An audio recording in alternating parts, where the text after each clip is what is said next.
Okay. I know it's early. Looks like we don't have anybody watching it. Oh, we do have 12 of you out there watching. So if you're wondering why the heck we're going so early, I guess we often do to get our advertising in, but there is an update. I know we had this scheduled to start at 6 o'clock p.m. We are ahead of schedule, and I was just notified we're going to start the game at 5:45. So Canal Genius here, and we are in Saint Ansgar, Iowa, where our girls varsity Saints will play the Hampton Dumont Bulldogs.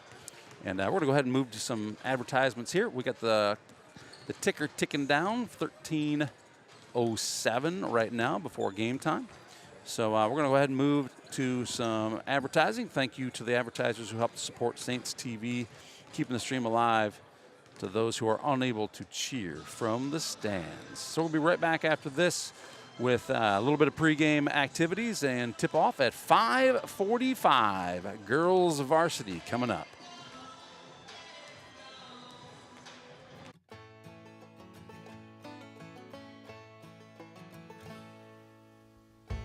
So at LR Falk, our goal is to provide the stable foundation for our employees, their families, our customers, and our communities to thrive. Try our best to do that every day. Throughout the history of our company, one thing that really sets us apart is we still are a family-owned business. LR Falk was the company and still is the company. Part of the reason he started getting into the mining industry was he was hauling cat tractors and saw an opportunity where here's some big equipment. I think he saw that gravel and limestone was going to be a huge commodity. I think one thing that probably LR had to his advantage was the way he treated people, the hard work that it was. You weren't going to get people to do that unless they trusted you. And I don't think he ever wavered from his core values, his own, which I think were the same as ours. His family came first. Honesty and quality, and do it with flair, but also knowing that he needed to keep growing and keep learning. LR and Dave, were hard workers, obviously good businessmen, treated their employees well. You've got to produce a good product and be honest how you treat your customers, and I guess that's the main thing. Things that I try and do is just like them, different than them, but the same ideas, to be financially strong. We need to have that foundation for things to happen. And I think that's really what I'm so proud of, is that we have stood the test of time through a lot of different things, a lot of different innovations.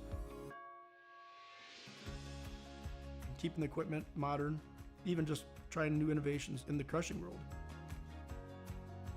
Ag Line, that's a place where we probably have one of our biggest partnerships between the ag community and ourselves to provide a quality product and also haul it and spread it. LR Falk Construction Company creates products that everybody uses in their everyday life, whether they know it or not. Whether it's a road, a basement, a sandbox. We want to be hands-on owner-operators. And I think that's important for the employees too, is there's not an employee here that, that I wouldn't do their job if I could.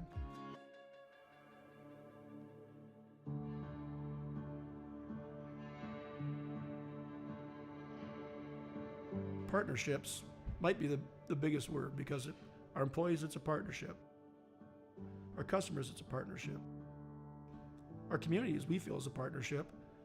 The dealers, the salespeople, the mechanics that come on site, it's a partnership, and we're working together to keep this going. You have to be thinking 2 weeks, 2 years, 20 years down the road, because I don't think that LR Falk Construction has ever just said, hey, we're good enough. We're still running the business the way LR wanted us to run it.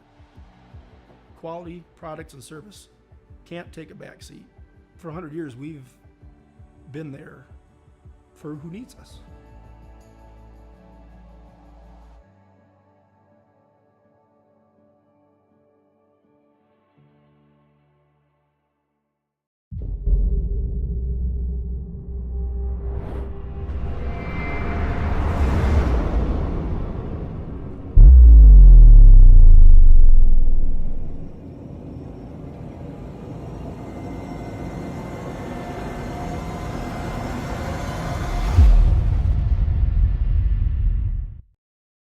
For real estate, automobiles, RVs, and dreams.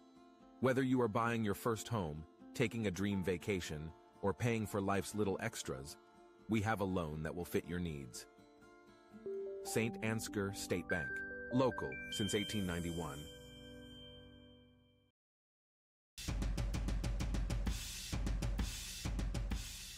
We are currently in our 10th year of operations here at Bet Roofing. One of the most exciting things about owning a business has been just seeing us grow over the course of that decade, from starting out again pretty small to what we're able to accomplish in the amount of square footage of roof we put on.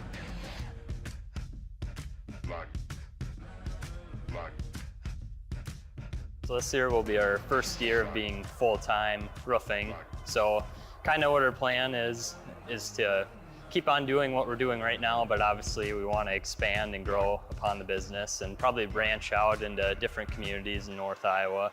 One of the things that we really pride ourselves on at BET Roofing is the people that sell you your roof, the people that give you estimates, are the ones that actually are on the job site every single day, putting shingles on your roof, looking over projects, and just making sure that things are held to the highest quality that you would expect for your home.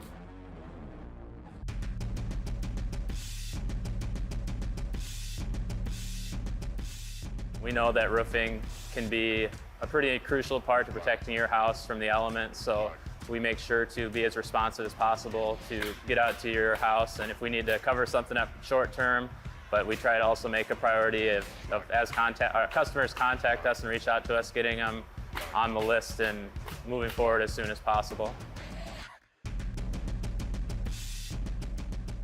I enjoy the manual labor of it. Some people don't enjoy that, but I'm one of those people that do. And I enjoy the work. It's very fulfilling, and you get to see what you accomplished every day, and working with the people is probably one of the biggest things that I enjoy too. It's fun to seeing people satisfied with the work you do.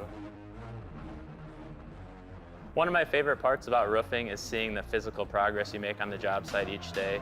You get a lot of satisfaction from driving by properties you've done in the past and seeing what you've done and being proud of what you're able to accomplish.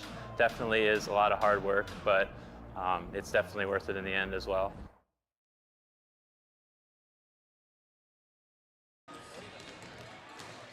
All right, not your average Joe. To my left, this is Candle Genius, and we're getting ready to kick off girls varsity.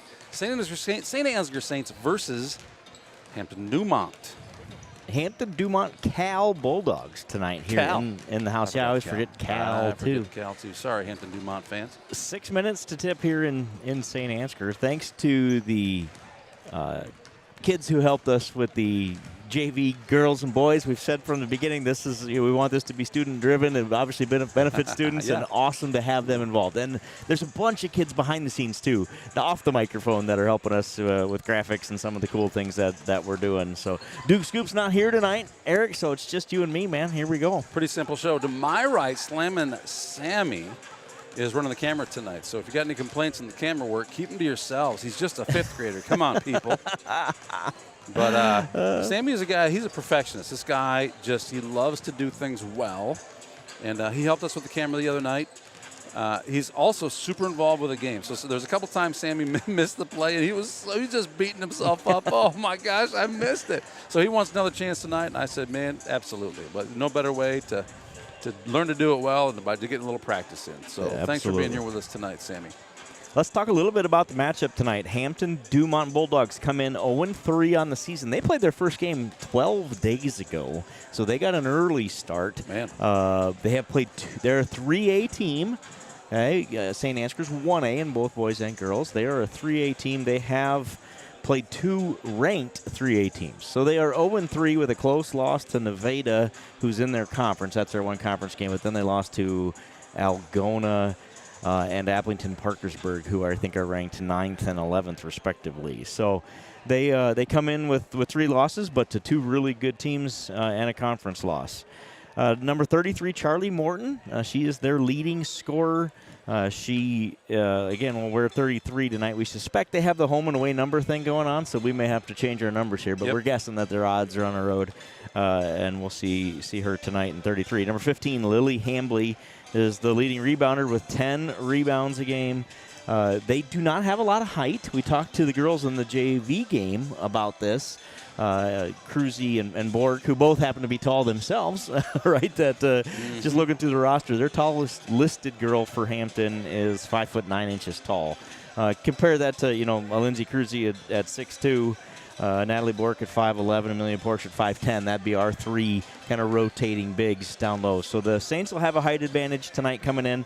The Saints come in 1-0. 43-41 victory in Central Springs over Central Springs, a game they dominated early and then had to kind of hold off Central Springs as that thing ended. They got into foul trouble. Amelia Porsche fouled out with about 5 minutes to go, and that really changed the end of that game, I think. So Amelia's going to be smart with fouls tonight. I'm sure they've had that conversation this week or in the days since. Keep those girls out of foul trouble tonight. Kinsey Anderson had 11 on Tuesday night. Amelia ended up with 9, and Lindsay Cruzy with 6. I thought Josie Jar played really, really well off the bench. Really did. The other Very night. Impressive. She had 8 rebounds. Kinsey also had 8 rebounds. That was a big part of that, kind of staving off that run at the end for Central Springs, just grabbing some of those and pounds. Defensively, just an absolute force. Yep. So, great job, Josie. So I think we'll see a lot of the same thing. We talked again of the girls. If you missed that, we interviewed the girls in the fourth quarter of the JV game that were doing the broadcast, Bork and Cruzy, and just kind of asked them, what do they expect? What do we see? What happened? All those good things. So, it's fun to see. I think we had 8 girls with points, 10 girls with significant time on Tuesday night. This team's going to rotate. You're going to see a different starting 5 tonight. So we'll see if that is a thing throughout the season where even that gets changed up from night to night. So we expect tonight to see Amelia Porsche, Kinsey Anderson, Natalie Bork, Kaylee Hicken, and Aspen Falk as your starting 5. According to our source in the locker room, those will be the 5 girls we expect to see on the floor for the Saints to start it tonight, with a bunch of girls again coming in. We're going to see Josie Jar, McKenna Norby, Lindsay Cruzy, Sophie Urbach, Kenzie Peterson, all off the bench again. I would suspect we'll see all 10 girls that got time Tuesday with time again here, and probably significant time as we try to keep everybody fresh and out of foul trouble. Yeah, that makes sense. And hey, by the way, this is we like to call this a broadversation, and we mean that in the grandest sense. The chat is open. I see we got a thumbs up already. Thank you for that. But sometimes we need a little bit of help from the opposing team where we're not familiar with the players. If we're mispronouncing a name, that's let us know. The most important word in any person's vocabulary is their name. We want to make sure we get it right. So please feel free to utilize the chat. Let us know if we're mispronouncing. We want to make sure we get that right. Should be a good one here in Saint Ansgar to start us off with the varsity slate tonight. The Saint Ansgar JV teams, boys and girls, both win. Girls win handily, 46-5, something like that. The boys game was closer, but Saint Ansgar gets the win in that one as well. I believe they ended up winning that game by 11 or 12. The boys' game was close early. I'll say through the first half, it was pretty close. The third quarter, our boys just really opened that thing up, and then they made a run in the fourth quarter, attempt to make a game of it. But Saints win, like you said, by double digits there at the end, and a good game overall. So here we go. Looks like we are officially going to do some introductions. We will be quiet and let you hear the announcer.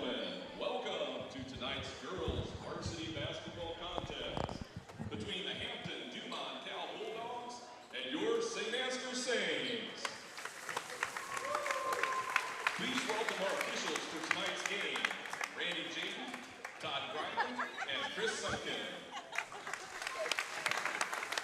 We want to remind our fans that sportsmanship is a priority for our students, staff, and administration here at Saint Ansgar. And we want it to be a priority for our adult fans as well. Please keep your criticisms quiet and your support and praise loud. We expect the fans from both schools to be respectful to the coaches, players, and officials. Starting lineups for tonight. Starting for the Bulldogs, a junior, number 5, Jordan Valley. A junior, number 13, Kenzie Moorhead. A junior, number 25, Brooklyn Valley. A junior, number 33, Charlie Morton. freshman, number 41, Addison Albers. The Bulldogs are coached by Miranda Stafford and assisted by Catherine Carr and Cole Miller. And now for your St. Ansgar Saints, a junior, number 3, Amelia Borish. A senior, number 13, Kinsey Adams Anderson. A senior, number 23, Natalie Bork.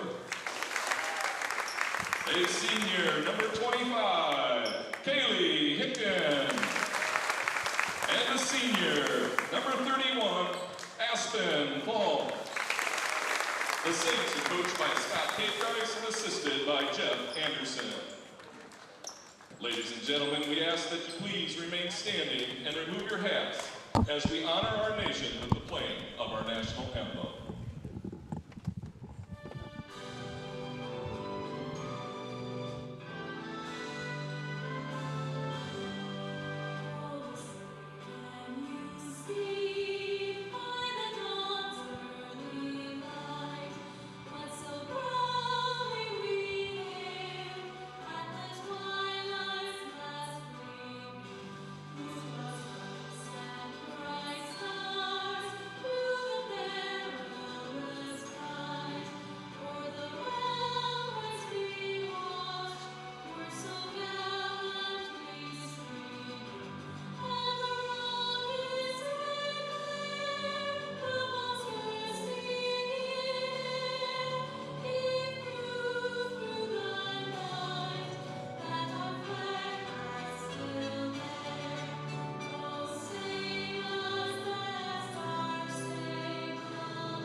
Play ball.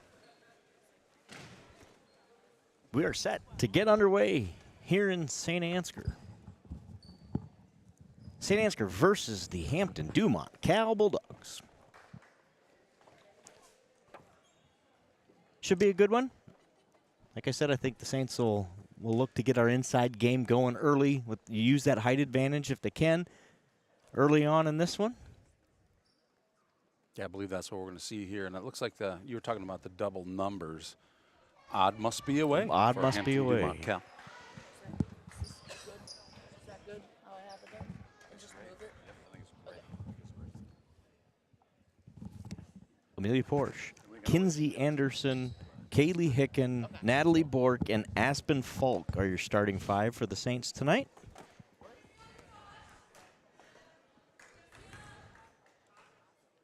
So we have a technical violation to start this one. The Saints will shoot 2. That's Amelia Porsche taking both of those.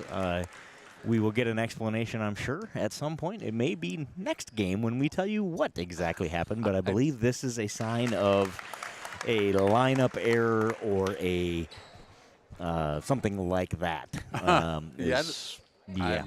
So there was some sort of a pregame technical foul on the Hampton Dumont Bulldogs. So the Saints lead 2-0 and have the ball to start this one.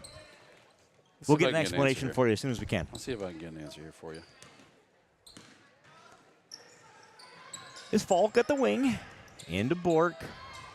Ball stolen away by the Bulldogs.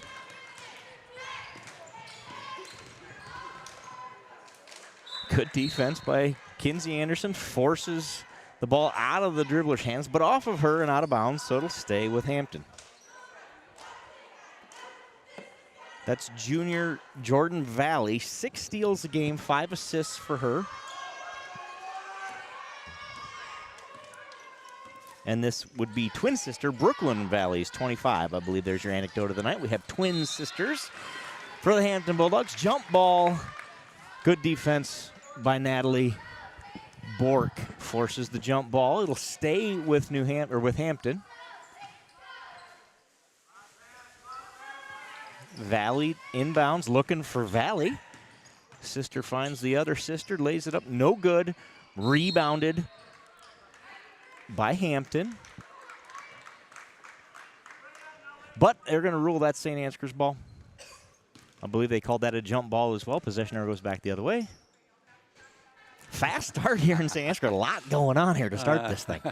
You know, those JV games, they really let them play. And those games went quick. But there was a lot going on in those games that didn't get a whistle. Right. Obviously, a new set of referees here. We'll see how that shakes out. Good hustle by Kaylee Hicken to get on that one and force the jump ball. So 3 jump balls in the first 57 seconds. A technical foul before the game. 2 free throws for the Saints. We've had it all in the first 57 here. I have an answer in the technical for you. Okay. So, you know, they were making the announcement. They said, actually, I believe it was number 41. You're writing down number 41 on your card, but the girl walks out with 45, and that's the technical. There was a there was a lineup error. Wrong number listed in the lineup. 3 from downtown St. Ansgar is good, and it's 3-2 Hampton. Pass into Porsche. Now Anderson with the floater, no good. Rebounded by Bork. She tries to go up strong, and they call a jump ball yet again. 4th jump ball of the first minute and a half. Stays with the Saints. Hicken to inbound. Aspen Falk with the shot. Won't go. Bork with the rebound. So far, that height advantage is being used to St. Ansgar's advantage here. Going the other way. Shot was no good. Off Anderson, out of bounds. Hampton Dumont with the basketball. 3-2 Hampton leads here early on. A lot of pressure here. Yeah. And they force the travel. Aspen forces the travel there. Turnover for Hampton. That's Moorhead with the travel. Good. I love that press. And early on to be aggressive with it changes the game. Big changes here for the Saints. Falk, Bork, and Hicken are out. Jar, Cruzy, and Peterson are in. Anderson for 3, no good. Rebounded by Cruzy. Right back up and in and good. First bucket for Lindsay Cruzy as she steps on the court for about the first 5 seconds. And the Saints press forces another turnover. 4-3 Saints lead, and they get the ball right back. You said earlier, Joe, maybe in one of the JV games, is the press that we expect to see here with the change of how fouls work in any given quarter. 5 fouls equals 2 free throws. It will change how we do the press if we see that we're getting called for foul a lot. You got it. Jar with the bucket makes it 6-3. Good shot by Josie. 3 is banked in for Moorhead. And the Bulldogs have 2 threes to start this game. It's 6-6. Jar inside. Shots up, no good. Rebounded by Cruzy. She smartly bounces it off of a Bulldog and out of bounds. Stay with the Saints. Good play by Lindsay Cruzy. Not only use her size to go get it, but then to have the wherewithal. If I'm going out of bounds, I got to get this thing bounced off of her shoe. And she did a great job with that for sure. Like, you could see her kind of pulling her hand away too, letting the girl get a chance to get her hand on that. Yep. Ultimately, it comes back to the Saints here in this one. Falk at the wing.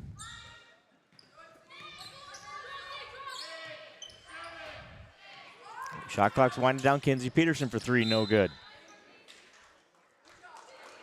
Foul on the rebound, I believe, on Saints.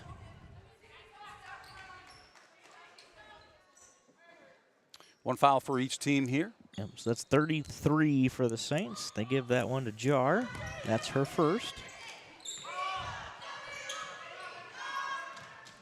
Moorhead to Valley. This is Brooklyn Valley. 10 rebounds a game for Brooklyn. Sister Jordan is number 5. Brooklyn for 3. No good. Rebounded by the Bulldogs, but her foot's on the line. Be Saints ball. So it seems to me that Hampton Dumont Cal's strategy for the height difference is to shoot from outside. Yeah, they're going to take a bunch of perimeter shots the way this looks. And so far, it's working for them. Tie game here, 6-6 with 4:44 remaining in the first quarter. Shooting 50% from 3 so far. That'll work. Stolen away by Valley. smartly kicks it back out for another one of those threes on the way. No good. Rebounded by Hampton Dumont and fouled on the putback. That's 33. Charlie Morton goes to the line for 2. Second foul on Josie Jar. 2 quick fouls for Josie in this one.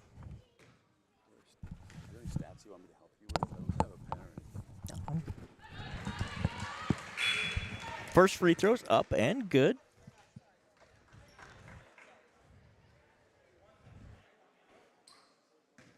So Hampton takes their first lead of the night, I believe. Makes 1 of 2, and it's 7-6 Hampton.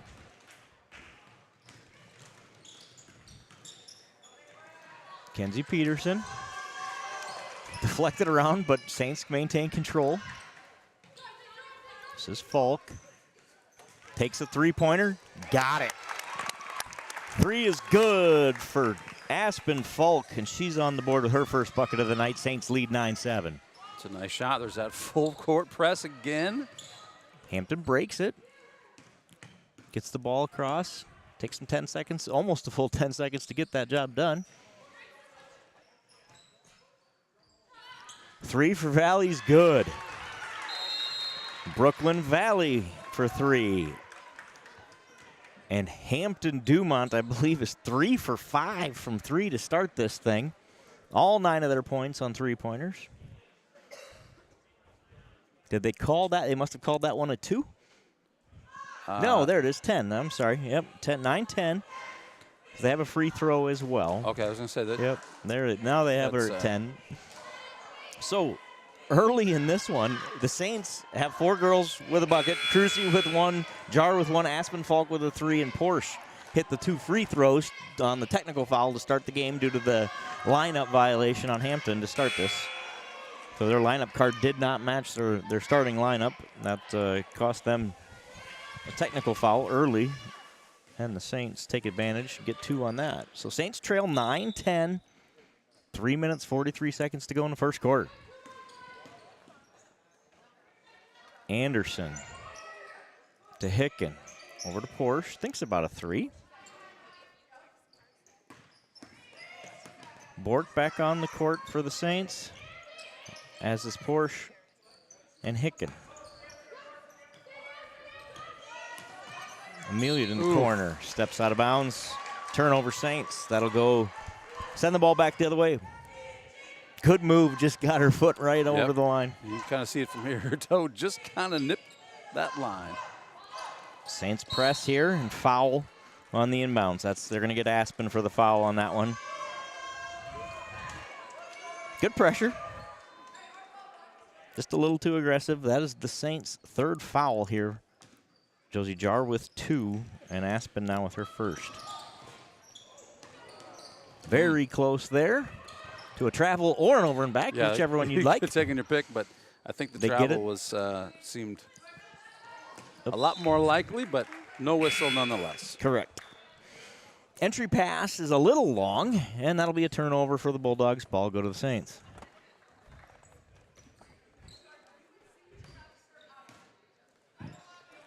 Anderson passed it into Falk. Good passes here. Get that ball inside. This is Urbach. Entered, snuck in the game on me. I didn't see her there. They get the ball to Bork, but it's stolen away by Valley. Pass up to her twin sister. Takes it back out.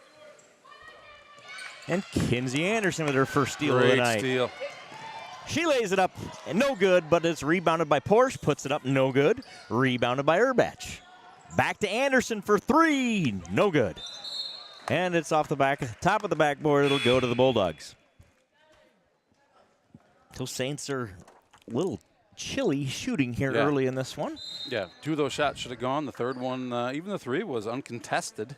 Looked like that might drop into. But it looked really good. My boys got a little, I thought it was going to go, and it didn't go. This game was supposed to start at 6. It started a little early, so the crowd's a little thin. I think they might be might be a late arriving crowd here in Saint Ansgar tonight. Yeah, it might be. It was interesting today because we had a wrestling tournament here in Saint Ansgar. This gymnasium floor has been covered for the last 3 days with wrestling mats. There was a wrestling meet here on Thursday, another one on Friday, and then again this morning. So that kind of started things off a little bit late. We started with the JV girls and then to the JV boys, and those games went so quick that they were able to actually start this one a little bit early. So let's reset here. We got Cruzy, Anderson, Falk, Porsche, and Urbach are your 5 for the Saints on the court. Going to press here again. Been impressed with their point guard, Jordan Valley Jr. here. She's done a really good job handling the ball. And the Saints trying to trap her there, apply a little too much pressure. Going to get Anderson for foul number 4 of the quarter for the Saints. So 2 minutes, 18 seconds to go in this quarter. And on the next common foul, the Bulldogs will be shooting 2. That's the first foul for Anderson, correct? It is.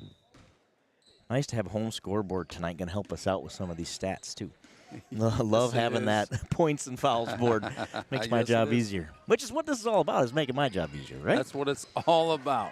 Not your average Joe needs all the help he can get. They do get the ball inside there. Get a quick whistle.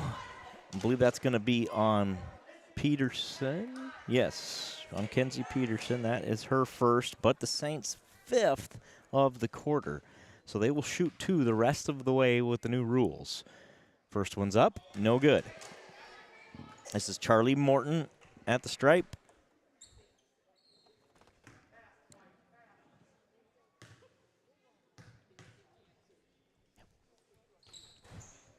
Second one's up, no good. Rebounded by Cruzy. Ooh. I thought maybe she traveled there. They did not call it, but it ends up a turnover anyway. Valley scoops up and in. That's Brooklyn Valley. She has 5 quickly here in the first half. And Hampton Dumont leads by 3, 12-9. She's been all over the court tonight, number 5 has. She played really well. 25 is her twin sister, so if you think, boy, those 2 look a lot alike, you would be correct. And they play a lot alike. They do play a lot alike. They're aggressive. They're good ball players. You find that often when you've got twins where they've got each other to help them improve their game. Another 3. That's her 2nd of the night. It's sister Jordan's 2nd 3 of the night. 6 for her early in this one. Saints are down 6. And that'll be a turnover on White. Ball going the other way. His passes haven't been crisp tonight early on. Saints are still finding their footing here early in this game. Minute 10 to go in the first quarter.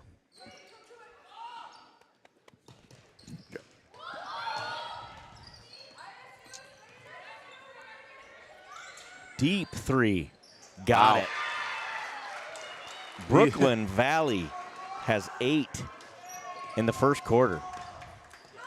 That one was NBA range 3-pointer. That was way out there. Porsche for 3, got Porsche it. answers with one of her own. Needed that one there. Porsche with 5 in the first quarter.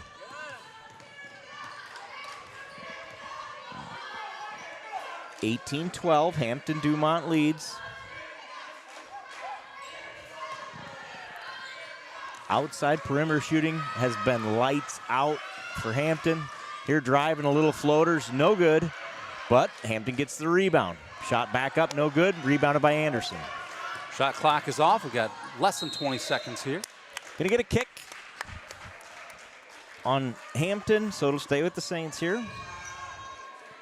Porsche is gonna inbound. 18 seconds to go as shot clock's off.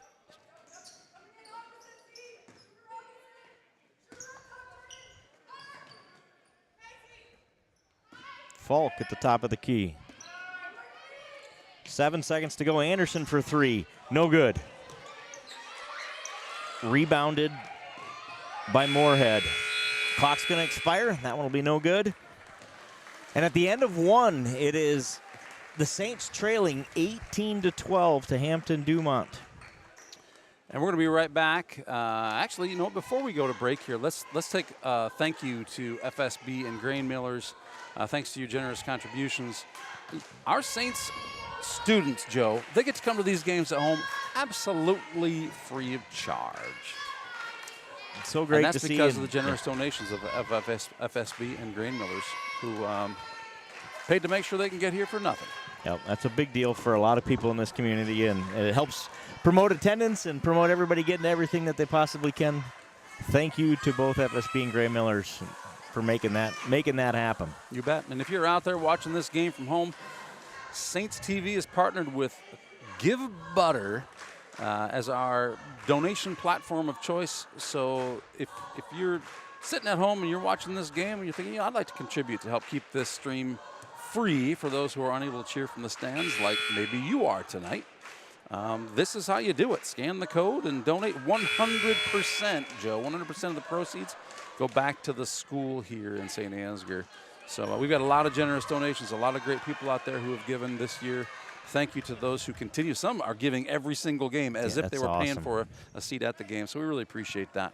It makes a difference. It sure does. Sure does. Every little bit helps. Start of the second quarter, Falk, Anderson, Cruzy, Jar, and Porsche are your 5 for the Saints.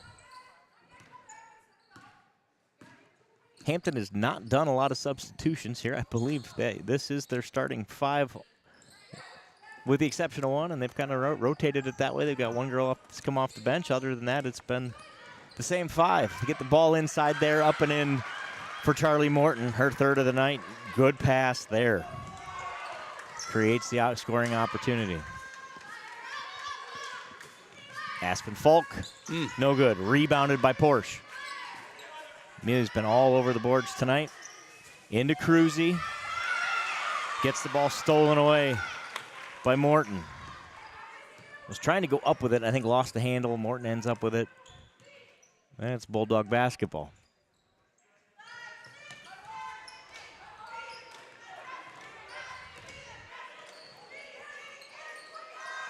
Valley across to Moorhead. Wow. Little 18-footers up and good. Nice shot there. She's got 5. Kinsey Moorhead with 5. Clearly, our Saints girls need to respect that outside shot, which kind of opens things up in the inside a little bit. Good shooting team that has started out really hot, and the Saints are going to take a timeout here. Coach Kakerice wants to see this one. Wants to talk it over. Like I said, it's been kind of a passing issue so far to start. Just have not been crisp, haven't been firm in command with those passes, and Hampton has done a good job of deflecting a bunch of those, getting hands on them. The Saints are going to need to clean that one up to stay in this game. They're down 10 quickly. Yeah, no doubt about it. If you're just joining us, how do we get to this score? The Saints started with 2 free throws for a technical foul based on a miss. I guess what is the term? Yeah, the lineup card was not correct. The lineup card was not correct. That's a technical foul, so the Saints got 2 free throws to start and made them both. Amelia Porsche made both of those. And then since then, it's kind of been all Hampton Dumont Cal. The first quarter, if a simple measurement is who won the first quarter. Definitely Hampton Dumont won the first quarter. Here the second quarter. They seem to be continuing to roll. They're making their shots. We're kind of struggling with ours. Maybe some shots that should be going in. I'll say appear to be easy shots, but right. Easier to say that from up here. They're all easy from up here. Yeah. But yeah, and I think that's been the difference in the game. This will be Bulldog basketball here. They lead by 10, so they've scored the only points of this second quarter. They've got all 4 of them. Valley with the double dribble. That'll be a turnover. Ball go to the Saints. So Saints need to take advantage here. Force a turnover. Now get the ball back. Kaylee Hicken checks in, as does Kenzie Peterson. Thanks, Lonnie, for chiming in. Go Saints, says Lonnie Hillman. Check in the chat if you're out there listening. We'd love to hear from you. Saints need a bucket on this possession. Trying to get an open look. Hampton's done a great job of shutting down that inside pass, and so we've had to rely on outside shots. Porsche misses, but Hicken with the rebound. Good open look from Porsche. I like the shot. Yeah, and they're going to start going. They just have not been dropping the way we'd like to see them. Peterson drives in, kicks it back out to Hicken. 19 on a shot clock. They did get a new shot clock there on that Porsche shot. Into Lindsay. Cruzy. There we go. Little jumpers up and good for Lindsay Cruzy, her second basket of the night. Saints cut the lead to 8. Good pass inside from Valley, but layups missed. Rebounded by Hicken. Pass inside to Porsche. She thought she might have been roughed up on that one. Might have gotten fouled on that one. She picks herself up and then go back and play defense. Good pass there to Amelia from Kaylee to get it inside. Rebounded by Hampton. Back out to Valley, who's going to set it up.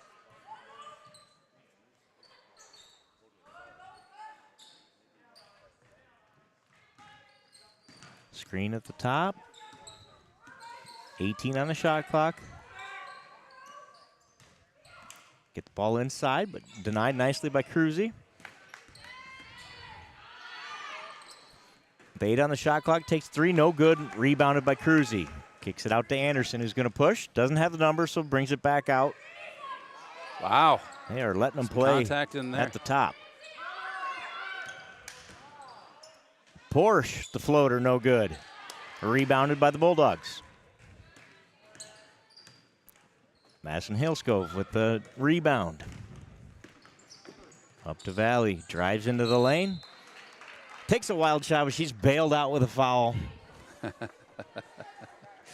The Saints' first foul of the quarter. Going to call that one on Kenzie Peterson. That'll be her second of the night. First foul here of the quarter for the Saints.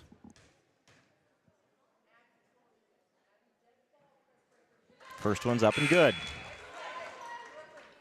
Falk and Jar check in. Peterson and Porsche out.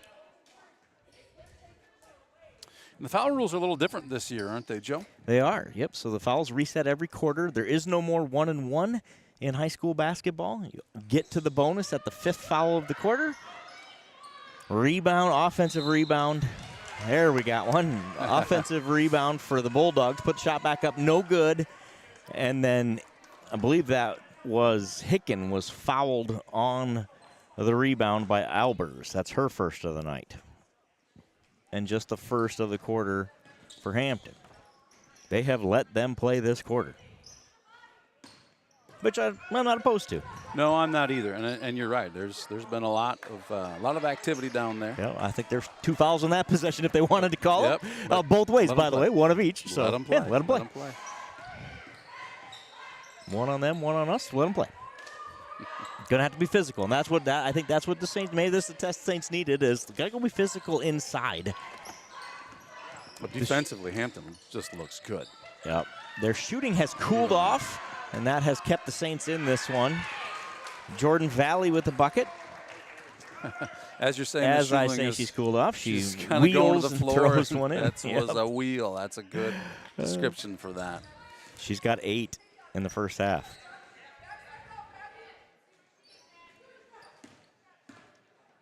Passing's been better for the Saints since that timeout. There might have been a few words discussed on the sideline for the Saints about passing. Slam and Sammy thought we might have had a foul on that one. Not called. Falk with the jumper, no good. Rebounded by Anderson. Good job, Kinsey, to go track that one down. I got to believe it's the pressure, but our Saints shooting is not what we're used to seeing from these ladies. Just hasn't been crisp in the first half. You have those nights, they're within 11. Go shake it off here and get hot, and things will be just fine. 2 minutes, 40 seconds to go in the half. Pass off of the foot of a Bulldog. Valley for 3, no good. Rebounded by Anderson. 2.5 minutes left to go here in the first half. Saints trail by 11. Cruzy inside. Shots up and good. Lindsay Cruzy has 6.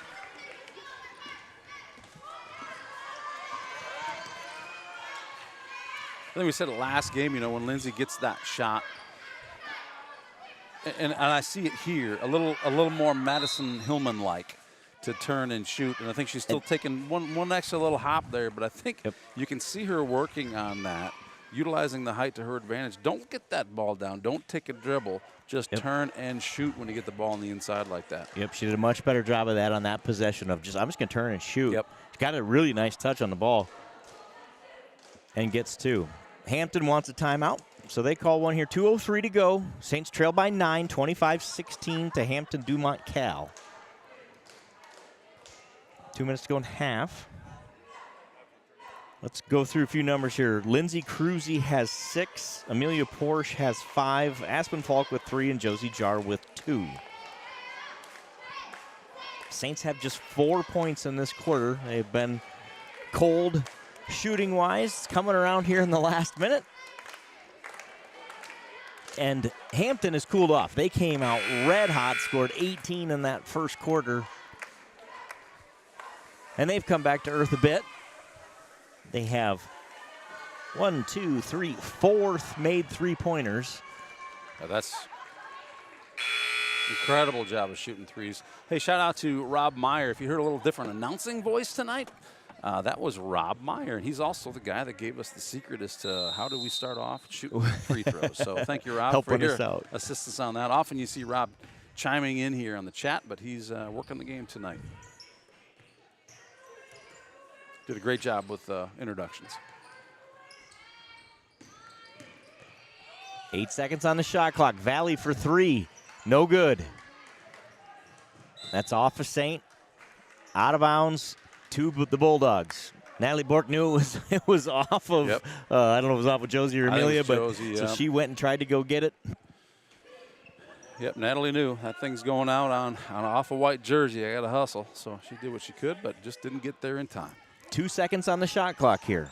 So catch and shoot opportunity. The catch, the shot, and good for Brooklyn Valley, her 3rd 3 of the half. And she has 11. Shooting lights out tonight. Jar with the offensive foul. That's her 3rd. So that's the 2nd foul for the Saints here with 1:26 to go in the first half. A half that Hampton Dumont Cal has pretty much dominated. They have.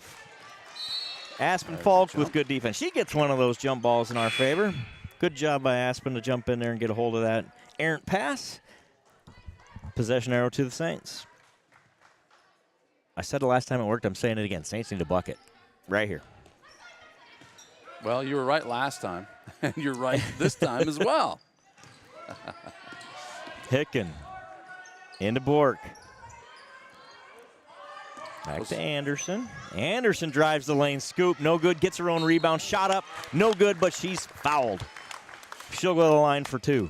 Yeah, the defense of Hampton Dumont is just sticky. They're just kind of all over them, aren't they? Have. Kind of tough to get a shot in. That's the first foul on freshman Madison Heelskove. Anderson shoots 2. First one is good. Her first point of the evening. She had 11 against Central Springs.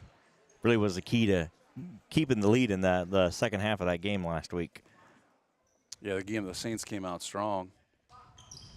And then we're challenged at the end of it and ended up coming out with a win. Off Black. Off Black. So Anderson makes just 1, but the Saints keep possession. That'll work. That'll work. 35 seconds for a shot clock here.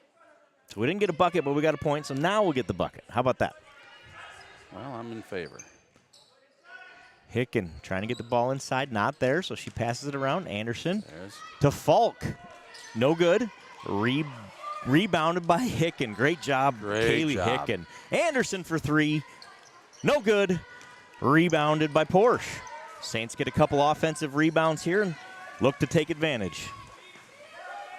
Hampton Dumont defense is relentless. Shot by Hickens, no good. Rebounded by Falk. Anderson shot, no good. And Valley brings down the rebound after 4 offensive rebounds. She's trapped. Ball stolen by Hicken. Goes up for 2 and is fouled. So she'll go to the stripe for 2. clearly a foul on that one. Probably not a bad foul because that was an easy 2 points. Yep, that's Kenzie Moorhead with the foul, and that's her first and a good one there. Make him earn it at the stripe. 3 fouls for Hampton Dumont Cal here in the second quarter. Hickens first is no good. 22 seconds remaining in the first half of this one.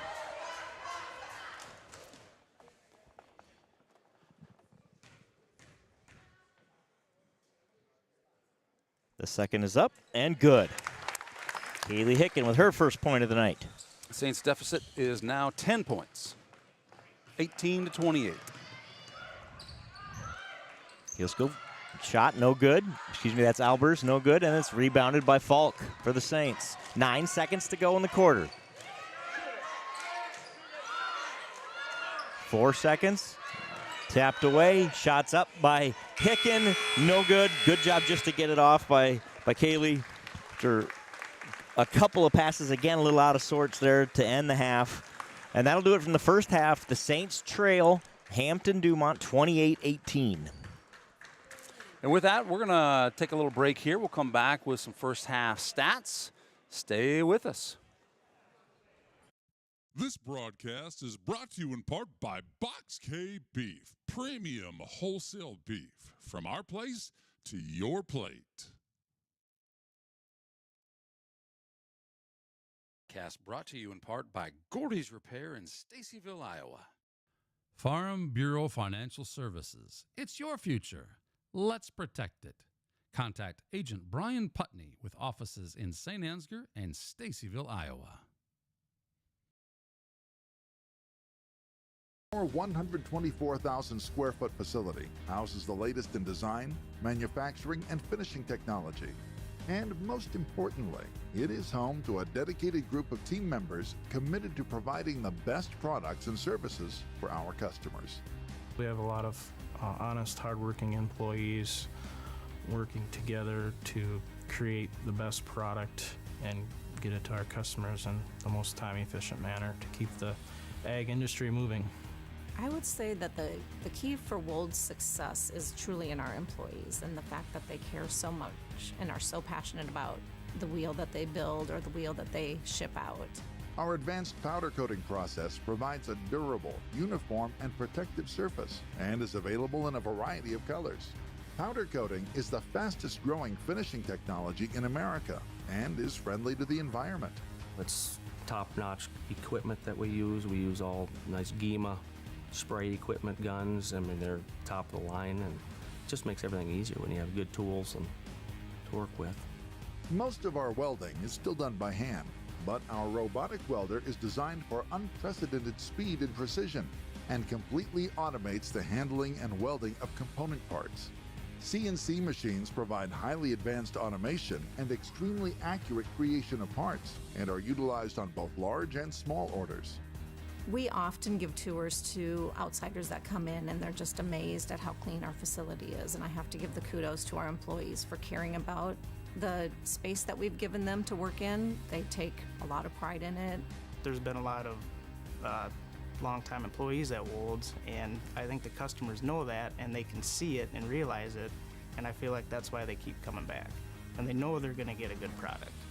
At Wool Rim and Wheel, customer loyalty, innovation, operational excellence, product quality, and leadership drive our mission to provide the best rims and wheels for off-road, ag, and construction equipment. Agronomy, we embrace a holistic approach to crop production, focusing on soil, seed, and plant health. K2 Agronomy, helping our customers to achieve the maximum return on their investment.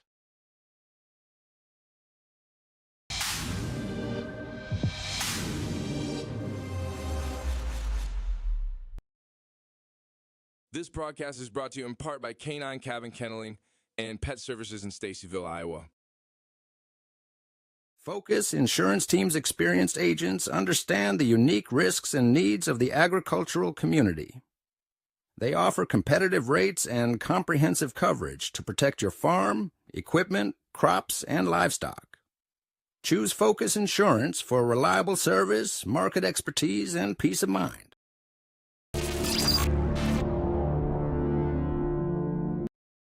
Today's broadcast is brought to you in part by Prairie Lakes Church in Osage. Services are every Sunday at 9 and 10:30 a.m.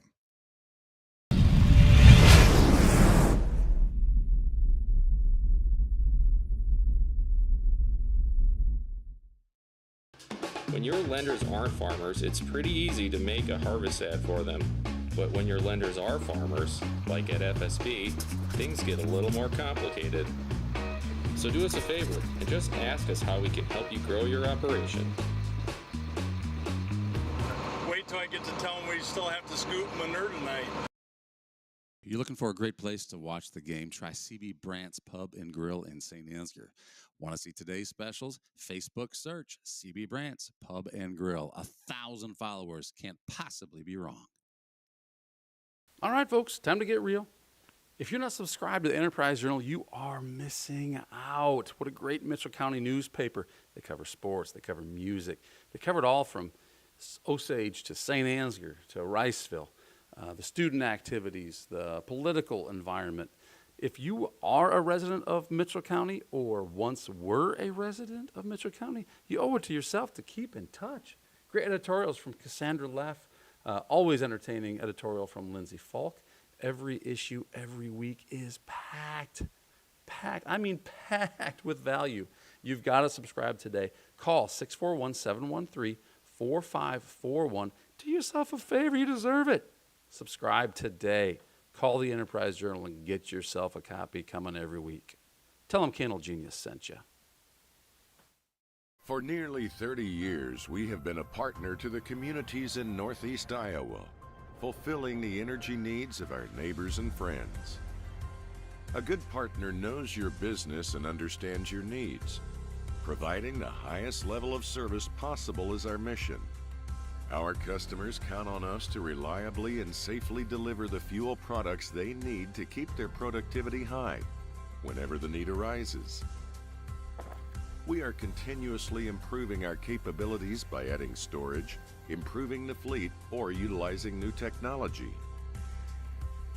We've put together a well-rounded team of specialists who welcome the opportunity to answer your questions and assist your plans. These efforts result in a better experience for our customers. At Johnson Oil, we're in business to be partners in your success.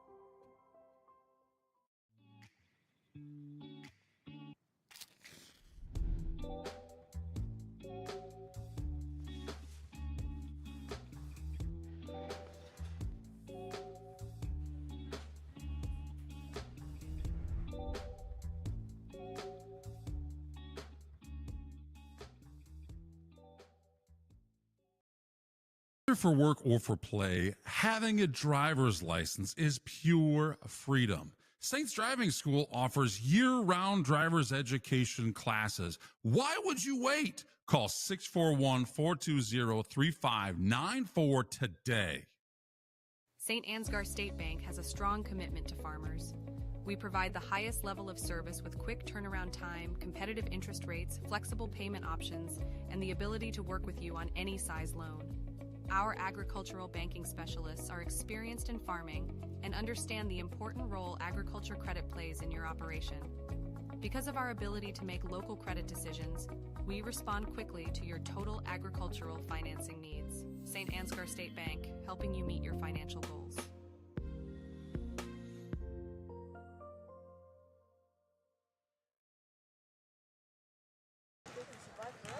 Welcome back here to Saint Ansgar. 2 minutes, 20 seconds left to go in half at the halftime here.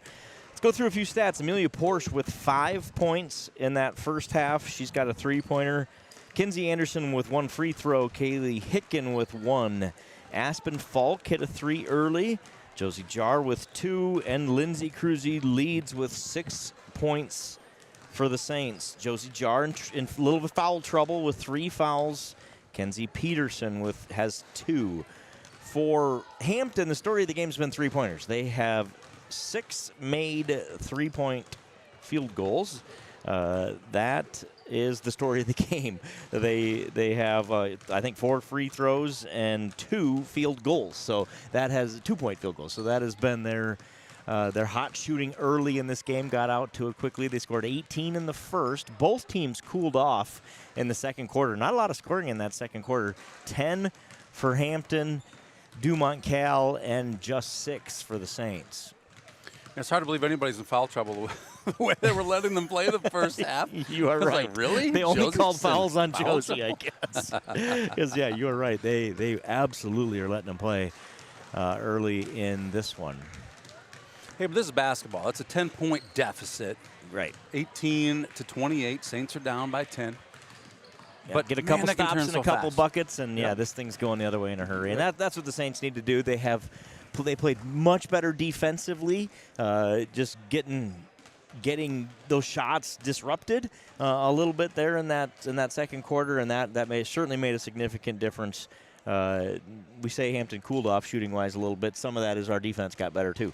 Where we made those shots a little more difficult for them. Like, all right, that's what this game's going to be. Then we're going to get out on you at the NBA three-point line if that's where you're going to shoot them from. Because they took a couple and made a couple. She actually shot one of those, I think, from Hampton.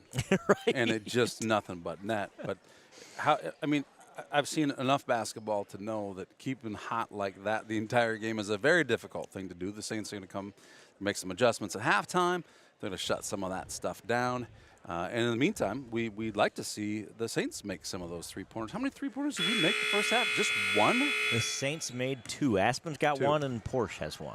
Man. So I assume we'll start with our original starting 5 here. Third quarter here. We put the tongue back in, slamming Sammy here. So Sammy's got a microphone on him. You might hear some chatter from Sammy. He's running the camera and chattering. So can you do 2 things at once, dude? Hopefully. I can't, so I'm glad that's your job. Hicken, Falk, Porsche, Bork, and Anderson for the Saints. Hampton gets it in just barely, just under the 5-second count. Saints will look to start hot on defense here.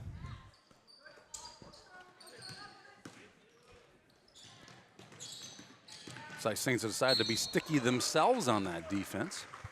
I don't know Foul, about that. foul by Kaylee Hicken there.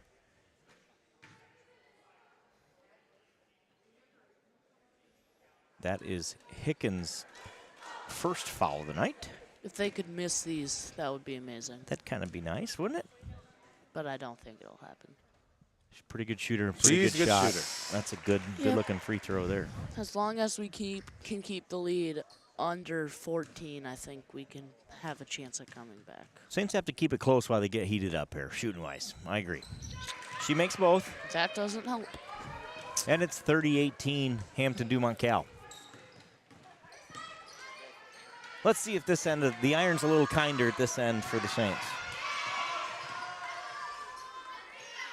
Anderson to Porsche. Porsche for 3. Oh. No good. Great that. scramble by Anderson to save it, and Hicken gets the rebound, and she's fouled. Yes. So they have decided we're going to blow the whistle a little more often in the second half, the way it looks. I think that little bump happened about 347 times in the first half and was not called. It is there. That is just her first.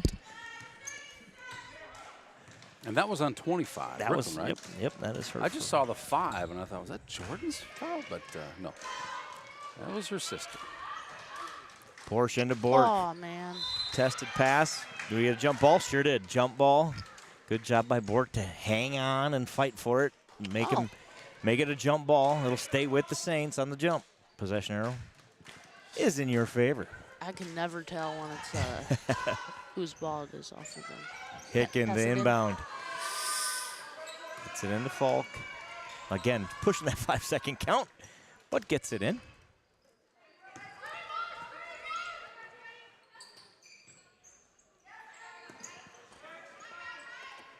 Six seconds on the shot clock. Now 5. Saints going to have to go here. 3 on the shot clock.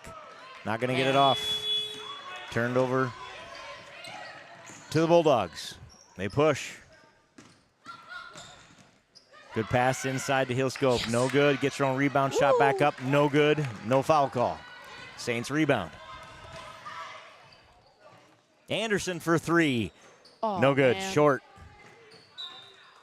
Out of bounds. Nobody touched it, so it'll go to Hampton Dumont. You need to take advantage of those open shots. Hard to believe there's nobody over there to get that thing, but that thing went off the rim untouched, out of bounds. Those long rebounds are crazy. Anything can happen. Cruzy checks in for Bork. Shots up, no good. Rebounded by Falk. smartly gets it passed off as she was going to the ground. Don't go out. Hicken to Anderson, back to Hicken. Hicken for 3.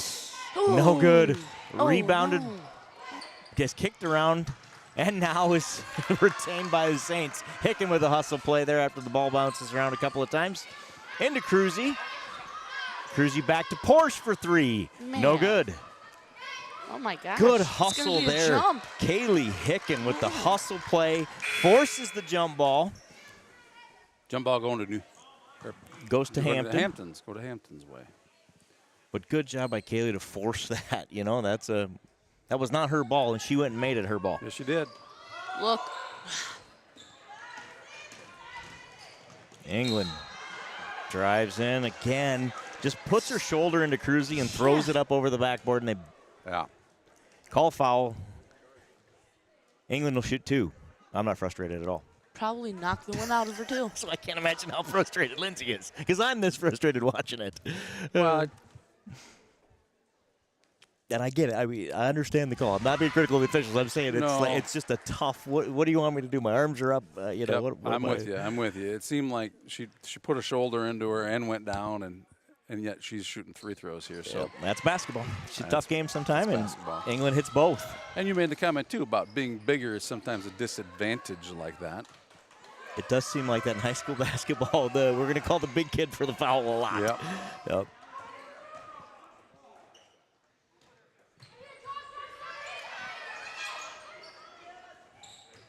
Anderson. Good pass. Back to Peterson. Falk's open, takes the 3. Dang. No good. Man. Rebounded by Moorhead. Oh, heads up play. Great, wow. Great job by Kinsey on that one. Man. Doesn't rip the ball out. Goes for the steal again, nearly gets it. But Hampton gets it across. Yes. Get that. Valley misses the jumper, but rebound stays with the Bulldogs. A lot of pressure by Aspen on that one.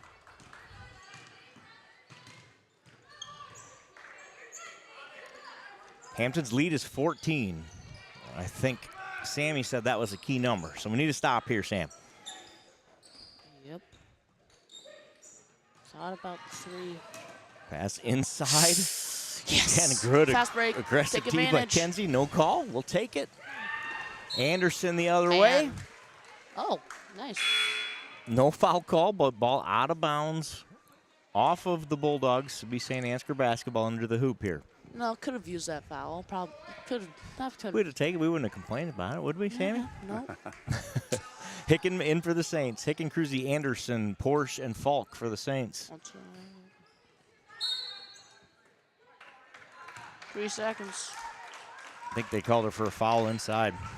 Called Cruzy for a foul inside there, away from the ball. I don't know what happened there. That's her second foul. Really? The Saints' 3rd foul of the quarter. Thanks, Summer May, for checking in. Janie and Summer cheering for Borcupine. Borcupine. Thanks for watching, Summer and Janie. Downtown Minneapolis, I believe they'd be checked in from. If you missed it earlier, Borcupine, Natalie Bork, Out. Yes. broadcasting What? the JV girls game. What? Out of bounds, off white. He's right there. He saw something. He's got a better view than we do, Sammy. He's got a better view than we do. And he's paid to do this. What are they paying you to do this? Anderson with a good defense. Forced the ball out of bounds, Man, but she's it'll be quick. off of her. She's so quick. You do that, and that again, you get them. That's just great defense. You do that over and over and over again. Good things happen. Press him. She's so fast. That first step, she's quick. And she's going to shoot a 3-pointer. Sure Never think you're right. mind. Either 25 or 5's getting a shot off here, I would suspect. From way downtown, Yeah, I mean- no good. Rebound kicks to Anderson. You're going to miss it sometime. Anderson, Ah, man. no good. Good job, Rebounded. Kaylee. Is fought for. Cruzy with the rebound, no good on the putback. And now it's rebounded by Hampton. That's Albers. Never mind. That's Sophie. Stolen away. There's a Pick lot a of contact side. down there. Yeah, I think both. There's a lot of chatter in the gym. I think both sides are wanting a foul on that play in both directions. Neither one's called. Yep. Let them play.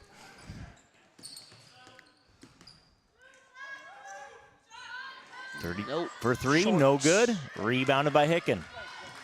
I mean, they can't make all of them. Right. They definitely have cooled off here since that first quarter. Saints have to take advantage. They just can't buy a bucket right now.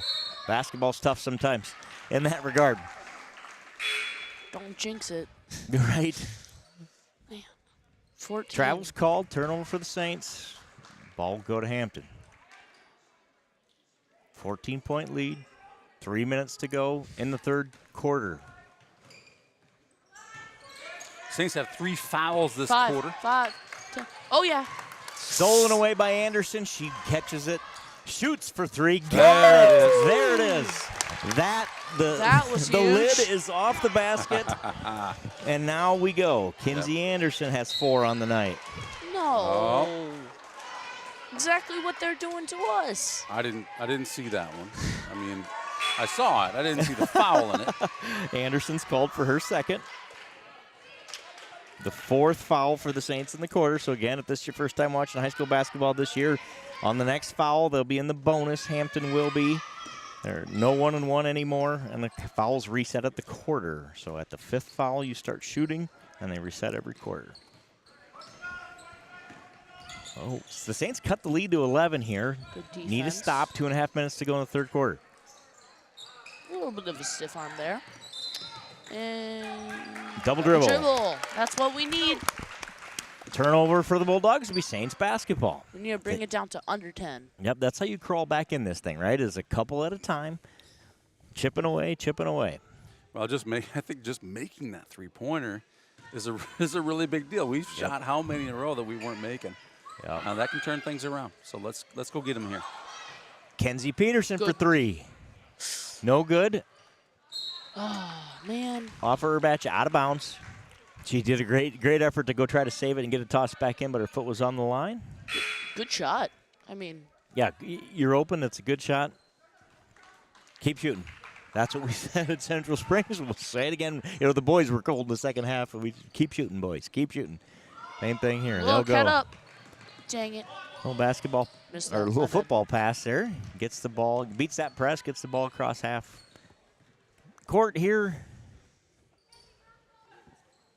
And Hampton's happy to take the air out of the basketball and play slow here. And she's not making that one. Let it go. Never mind. Rebounded by Falk.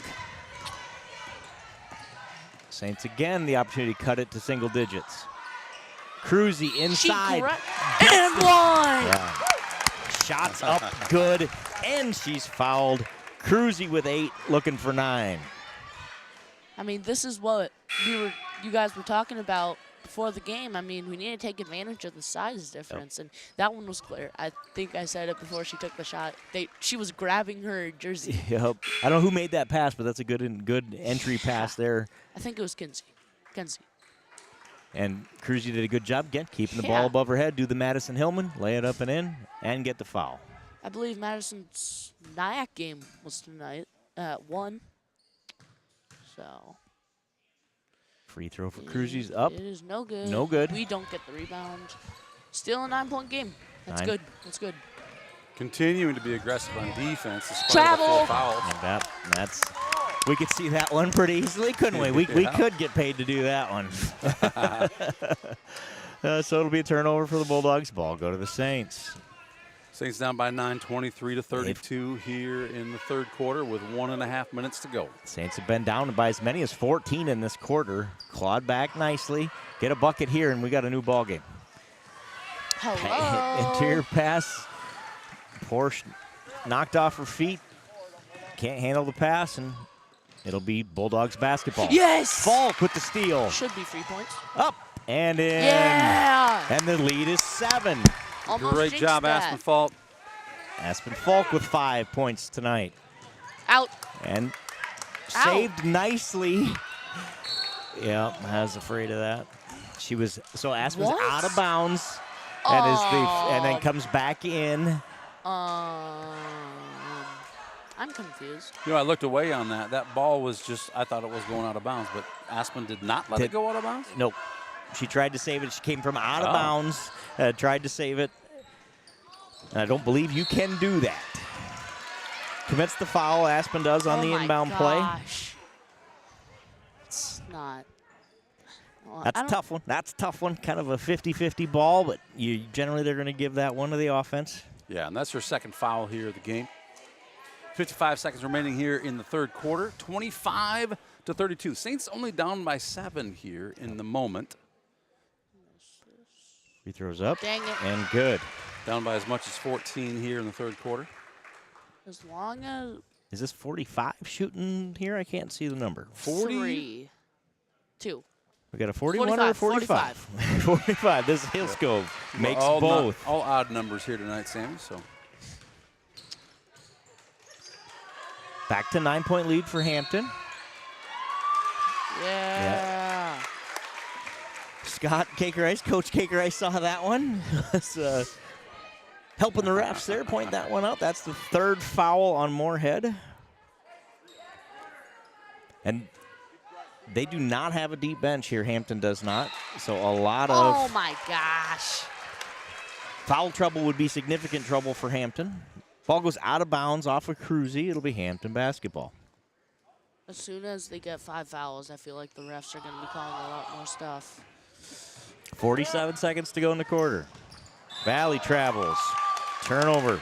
Ball go to the Saints. That's what we need. Just going a little too fast there. Lost the handle.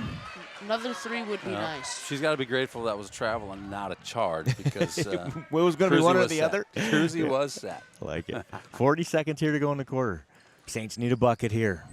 Can cut it to 7. And after the first half, we'd take a 7-point deficit to start the fourth quarter.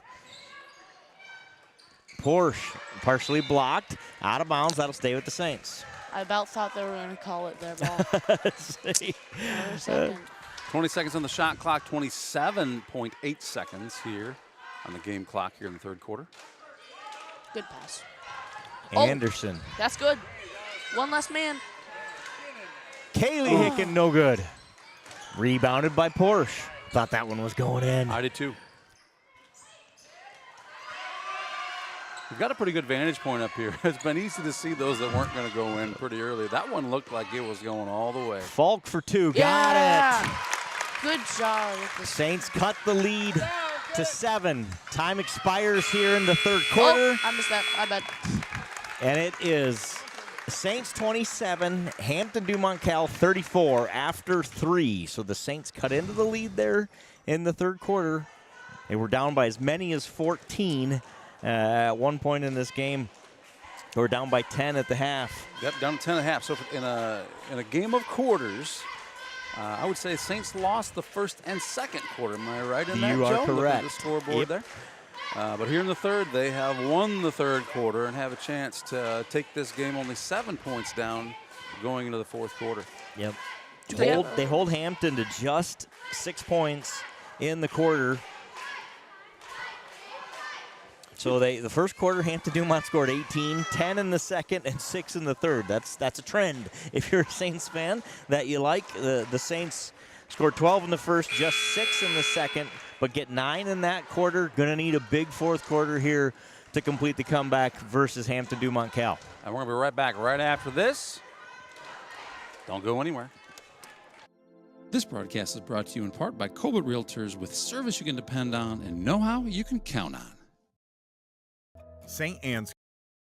Nah, man. It's not a broadcast. It's a broadcastation. Saints ball here to start the fourth quarter. Anderson, Falk, Cruzy, Hicken, and Porsche on the court for the Saints.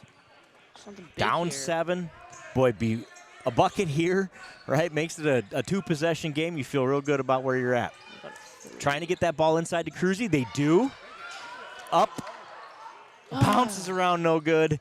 Hicken with the great defense after the rebound, but it is controlled by Hampton. I don't think they dribbled once on that possession. No. Don't. Timeout Hampton. They want to talk this one over on this possession. They understand what this key juncture in the game, and they're going to talk it over. That's a full timeout for Hampton Dumont. 27-34 in a game in the first half was dominated by Hampton Dumont Cal. Second half here in the third quarter, Saints take over winning the third quarter, and here we are early in the fourth quarter with a 7-point game ultimately, 7.5 minutes to go. Yep. Both team fouls have been reset to 0. Porsche has 5 tonight. Kinsey points. Kinsey Anderson has 4. Kaylee Hicken with 1. Aspen Falk with 5. Josie Jar has 2. She's been in foul trouble. We have not seen her in the second half. Lindsay Cruzy leads the Saints with 8. There have been several times looking at that scoreboard where the players on the court had a total of 0 points. Just defensively, Hampton Dumont's been doing a great job tonight. We hope to turn it around here. Maybe we can run some screens, maybe, because the height difference would definitely help when we run screens, because they can't get around us as easily. So. Yep, it looks like the Saints are committed to getting the ball inside. The last few minutes of basketball we've seen a bunch of. We're gonna, like you said, don't let the ball hit the court, and we're just gonna pass, and try to get an open look inside to get the ball to Cruzy or Porsche.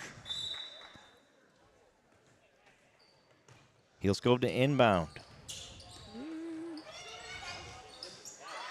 Gets the ball inside.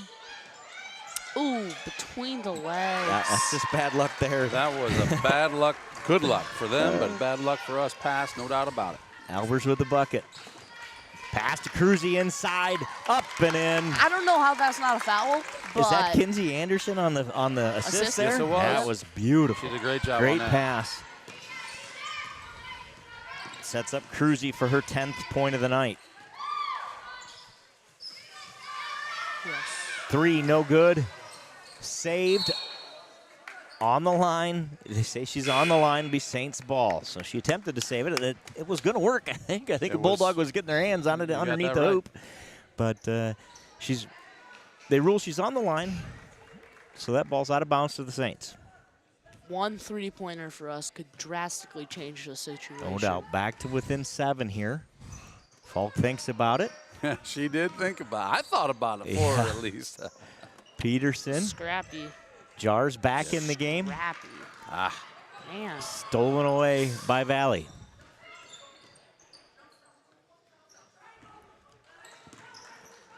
Five is Jordan Valley. 25 is Brooklyn Valley. Twin sisters here for Hampton Dumont. Out of bounds. Yeah, really good defense. That's Jar underneath, forcing her deeper than she wanted to be. All right, gets the ball knocked out of bounds. Crazy to say that for her, but Saints again have the opportunity to cut it to a two-possession lead here. 6 minutes to go in the game. Lots of basketball left. Don't have to press here yet. Inside to Jar. Turns and travels.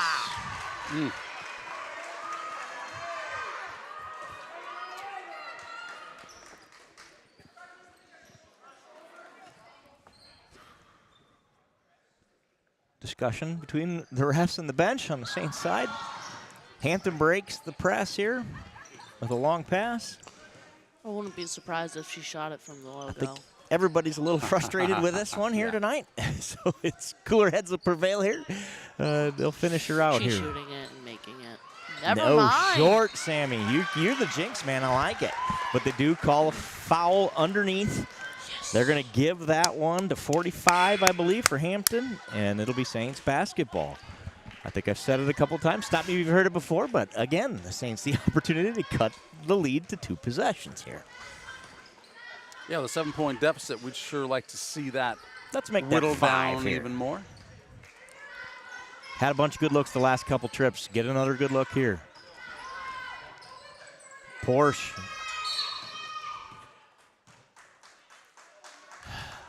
Foul called inside. I don't know which 33 they're going to give it to. They're going to give it to Hampton. It looks like I thought they could have gone either way. Yeah, it was, both girls were pushing. Obviously, my eyeballs weren't on whatever was going on in the basket there. I happened to be watching that one because I could see there was a bunch of pushing going on, and I knew we were going to get a whistle. It was just a matter of who they were calling it on.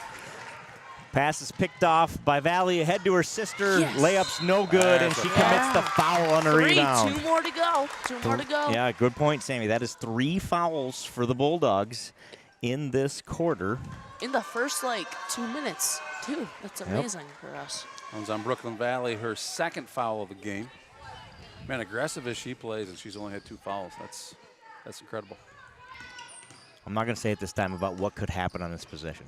Anderson for 2, no good. Little floater doesn't go, but Kaylee Hicken gets the rebounds. New shot clock. Saints will get another shot here. Oh, Kaylee blocked. Hicken's blocked, but turns into a pass to Jar inside. Who's mugged and mauled on the floor. Ball goes to hand. What are we going to get here? Jump ball. Jump ball. Call it jump. Possession arrow goes to the Bulldogs. I'm glad I don't officiate these games. I would not want to either. And like I said, they were letting them go from the beginning, and this is the kind of game you get when you let them go. And they've been consistent. That's all you ask for, right? And they have been consistent. That's all you ask for. Be consistent. I like these matchups right now. I have a feeling every bump's going to be a foul in the boys' game. Good. That's usually how this happens. Oh, she's shooting it. Valley for 3. Ooh. Got it. One of those that looked good from the very beginning. I mean, she was more open on the last shot right there. Her third three-pointer of the night, and she gets the steal at the other end. All right, Saints need to So the slow ball this got out down there. a little bit. There's not much time left in this one, but 10-point game now. Man. And now 12. Little floater goes We need a for 3. Albers. Out of bounds to the Saints. Trail by 12. 4 minutes, 6 seconds to go in the game. If we don't score here, I don't like our chances. Hicken to Anderson. Back to Hicken, off her fingertips, out of bounds. I don't think she was ready for that one. Turnover Saints. feels a lot like the second quarter suddenly here in the fourth quarter. Full timeout called by Coach Caker-Rice. Good timeout for the Saints. It's like we didn't realize that she was going to shoot another one because she was a bit off this second half. Would you guys like to see some highlights here? You got some? Let's do it. Let's just do that, shall we? This goes back to, I can tell you when this was. It was obviously it was earlier in the game. Good shot right there. Yeah. That was 3-pointer by Aspen. That was Aspen. Yep, okay, that was Aspen with the three-pointer. Porsche for 3 there. That was a nice bucket as well. we need to get her on the left side. I mean, Saints isn't have that- 3 made three-pointers tonight to 7 made three-pointers for the Bulldogs. That is the difference in the game. get Amelia open, They and then have- she can capitalize. They shot really well in that first quarter, and the Saints have spent the rest of the game trying to catch back up. Good All right, back to timeout live. by Coach Caker-Rice there. Let's reset, catch your breath. Still 4 minutes to go in this game. A lot can happen. One in 4 stop minutes. at a time, one bucket at a time.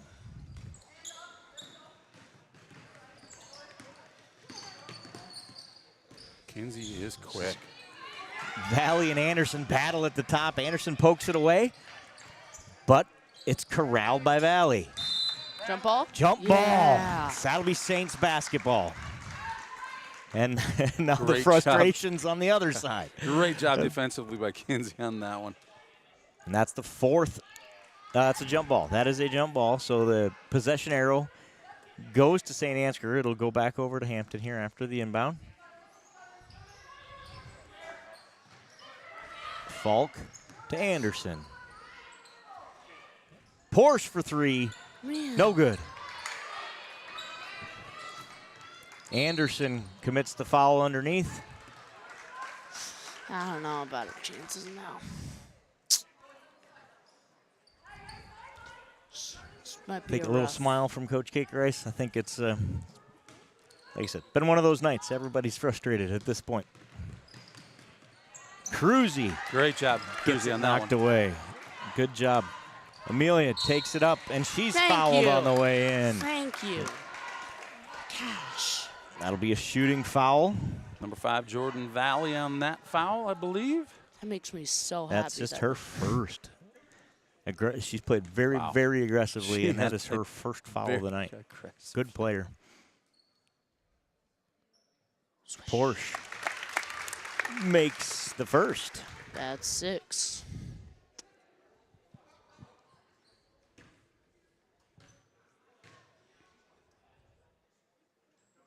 And the second's good. Porsche cuts the lead to 10. More fouls. And that's out. That's huge. Yeah, that's turnover. Ball to the Saints. If they commit a defensive foul right here, that could potentially sway the momentum. That's a great point, Sammy. So from this point forward, any foul, the Saints will shoot 2. Screens. You have to believe that changes the defense a little bit for the team in black. So. Anderson for 3. No good. Rebounded by Falk. Good job by Falk. Porsche for 3. No good. Rebounded by Cruz. Yeah! Fouled. Number 41 on that foul. Addison Albers. That is 5. That is 5. Is that not 2? That's 2. That's 2. We helped him out. He looked up here, and I made sure I was holding up 5. The refs are still getting used to the rules, too, right? Everybody is. So Cruzy will shoot 2. The second foul on Albers. First one's up. Strong, no good. Cruzy has 10 points tonight. And we're not in that bad of foul trouble anyway. So Right, only good. 1 foul for the Saints. Miss it, rebound it, and hit a 3. I don't hate the strategy. We didn't get the rebound. Missed the second one, but the Bulldogs get the rebound. 3 minutes, 10 seconds to go. Saints trail by 10. Hampton happy to take a little air out and use a little shot clock here. Drive and fouled. No. That's Valley. Takes it to the hoop, and she's fouled. Oh my gosh. Did they get? They did. They got Hicken. No. Sammy doesn't like the call. Sammy, you don't like that, huh? No. Got her with the body on the way by rules. I So guess. she'll shoot 2. This is Brooklyn Valley. First one's up and good. Those Valley sisters don't miss short shots, it appears. 12 at least. If it's a 12-point lead, at least we have a 4-possession game. It's not too bad. Saints can still get back in this thing. 3 Yeah. minutes to go, yep. And they miss it. And I jinxed her by saying they don't miss. That's good. I like Joe's Jar jinx with in the this rebound. case.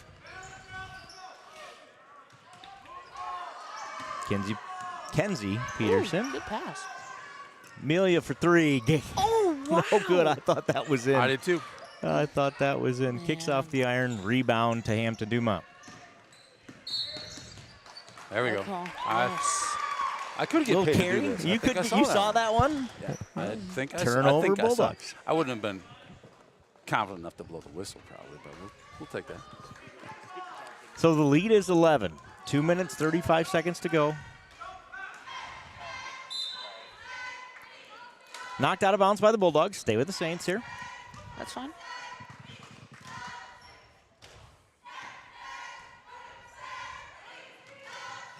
Seems like Millie's threes are always so close to being made. Anderson to the baseline. She's pushed. She'll go to the line for 2. That's huge. I like it when Anderson's shooting free throws. Don't jinx us. I'm not saying a word. I just like it. That's all I'm saying. Slamming Sammy. Kinsey Anderson to the line for 2. First one's up, and it is no good. All right. Maybe it was my We'll fault. blame Sparrow for that one. She's making the next one. It's fine. She's going to cut it to 10 here. Has the chance to cut the lead to 10. 2 minutes, 25 seconds to go.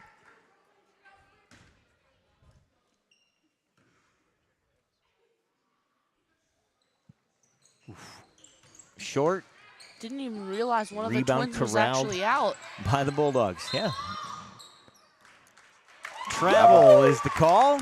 It'll be Saints basketball.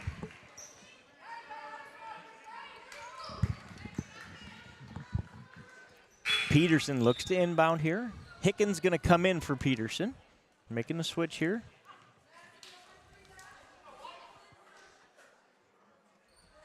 Is that the first time one of the Hicken. twins was out? To Anderson. Oh my gosh. Hard. Good defense there. Good She gets the pistol pass play by out. Hicken. Hicken corrals it. Falk for 2. I mean, Got she it. was wide open. Nobody was Got guarding it. her. And that is her 7th point of the night by my math. Dang it. We're fine. We're fine. 2 minutes, 1 second to go here in the game. Saints trail by 9. We're fine. Saints looking to cause a turnover here. Saying that Amelia only has 2 points. Yeah, we have the scoreboard is not accurate in the point total department here Fouls, this evening. maybe. Good move by Valley. Shoot a 3. Do it. Do your normal nature. Out. 3-second violation. Woo! Is the call. It'll go towards the Saints. It's always funny when you hear the fans counting up. Just trying to help. Just trying to help Just out. trying to help. So the 3-second call is made. Saints trail by 9 here. Minute 39 to go. Need a bucket, and somewhat quickly if you're a Saints fan. There Falk it is. for 3. Oh. No good. Rebounded. Jump. Fought for underneath. Jump balls called. Is there- Ball will go to the Bulldogs. Never mind. Minute 29 seconds left here in the fourth quarter of this one. 33 for the Saints, 42 for Look. our guests. Oh, no. They're going to call a foul on Porsche, I believe. Oh, no. Good aggressive defense there. You got to try something. You got to force something, right? With a 9-point deficit, a minute and a half. One more, and then That's I think just Amelia's first of the night after fouling out in game 1. She's done a Second. really good job. That is her second of the night. Good jump. Good Yeah. job by Porsche to go get that thing. Jar to Anderson. Anderson dribbles around, gets a shot off. No good. Rebounded by Heelsko. Minute Force her to 10 to go in pass. this one. 9-point lead for Hampton. Force her to pass. That's all we need. Looks like the Saints are going to be happy to play really good defense here. Not going to foul. Yep, you hear Jeff say, need the ball, need the ball. Oh, my gosh. Going to call a foul on Porsche. And that's no? Is that free throws? That's I her. think it is, yeah. And that is 5, so they'll go to the line for 2 here. What did you see on that one, Sammy? Did you think she fouled? Yeah. There was a foul committed? Yeah. I think this game might. You get, at that point, you get a little more aggressive, and you take that. It is what it is. You gotta try something. So if you get by with it and maybe get the steal out of it. We have the boys' game, though. We have the boys' game. At this point, I mean, they're down, and there's what's the chances of us winning this game are getting slimmer and slimmer every second. Why not take a chance to try and get that ball out? Exactly. 0 point. She makes both, and the Saints trail by 11. 0.1, I think, right? If you do the math. The ESPN stat in the corner, we don't want to know that percentage, right? Yep. This game here, as we're in the final minute of it, want to encourage you to stick around. The boys' game will be coming next on the same stream. Now, we've done in the past, kind of split these streams up and did girls on one and boys on another, but in order to keep it simple tonight, we kept our JV games. We streamed those earlier as a single stream. You can go back and watch those at any time. And then the varsity girls and the varsity boys games are going to be streamed together here as well. So while we take a commercial break between games, we will be starting the boys game on this stream after this game comes to a conclusion here. 53.7 seconds remaining on the game clock here in the fourth quarter. The Saint Ansgar Saints girls varsity trails the Hampton Dumont Cal Bulldogs 33-44. Also remember that Hampton is a 3A school. Yep, yeah, absolutely. This is a good challenge for the Saints, playing up a couple of classes. I like it. I think as a makes you better. coaching strategy, go play teams that are from schools bigger than you, that are hopefully better than you, and learn a lot. Get better during that time. Exactly. Good spot to And challenge we yourself. lose the ball. Turnover, Saints. Bulldog basketball. 45 seconds to go with an 11-point lead. Joe, did you cover how these teams fared against each other last year when we went to Hampton to play them? I did not. I do not remember the girls' result. Do you? I don't know. I don't remember. And looking at these Valley girls play, I remember them. Yes. I remember them well because they're good ball players. They're swift. They're aggressive. But I don't remember the result of that game. Not guaranteeing it, but if you stick around, you may get to see somebody dunk. Ooh. So There's a tease, we call that in the business. For game 2, we may see a dunk, Sammy says. Oh, not this game. Jar to the line. I was told for Aspen 2. can dunk. First one's good. Skippy D'Angelo told me that Aspen can dunk. Really? Mm-hmm. Third point for Jar on the night. In what circumstances, though? In a game? I don't know those details. Second one is no good. And Saints trail by 10. 20 seconds to go.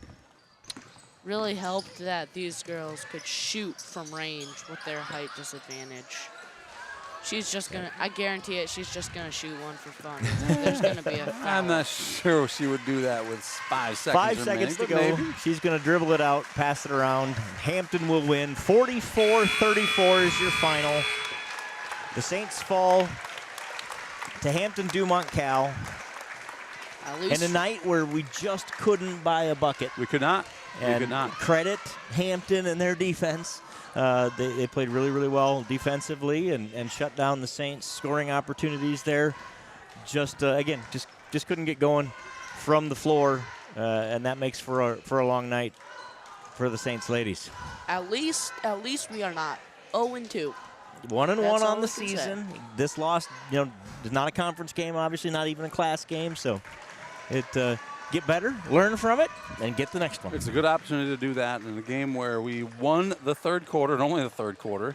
Yep. I don't know what the tallies were there for the fourth quarter, but it just felt like we Ham- started to get a little bit hot, and they shut us down. They kind of shut us down, exactly. 10-7 is that fourth quarter. If you just look at the fourth quarter, Hampton Dumont won that one 10-7. I think we were a bit just off from shooting from range. It looked like Amelia just could get on a roll. Yep, exactly. And a couple of those fall, and it's a different game, and that's how it goes. Cruzy leads the Saints with 10. I'll get some final stats here from the ladies across the way. Yep, I think they have a guy that can dunk. 34-6-7 sophomore, right? Or senior? The 6'7" guy, so the little brother for the boys team is bigger than the older brother. So little brother's big brother, if that makes any sense at all. I've seen it before. Yep. So they have two big guys. They happen to both be brothers. One's senior, one's a sophomore, and then a bunch of speed at the top. So that's what we're going to see out of the Hampton Dumont boys team. Is their strategy is going to look a lot like ours. Is let your quick guys get open shots on the perimeter. Otherwise, get the ball inside, get the ball inside, get the ball inside.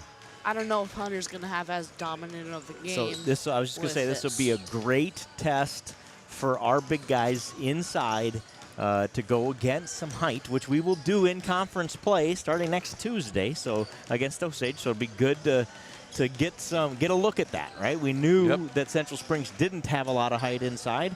A lot of teams are going that we're going to play in conference when it matters. So tonight is kind of test number one as we look through that from an offensive perspective for Hunter Hillman inside against some height. So a couple other things as we get ready for the boys game. Eric, do you want to jump into that now?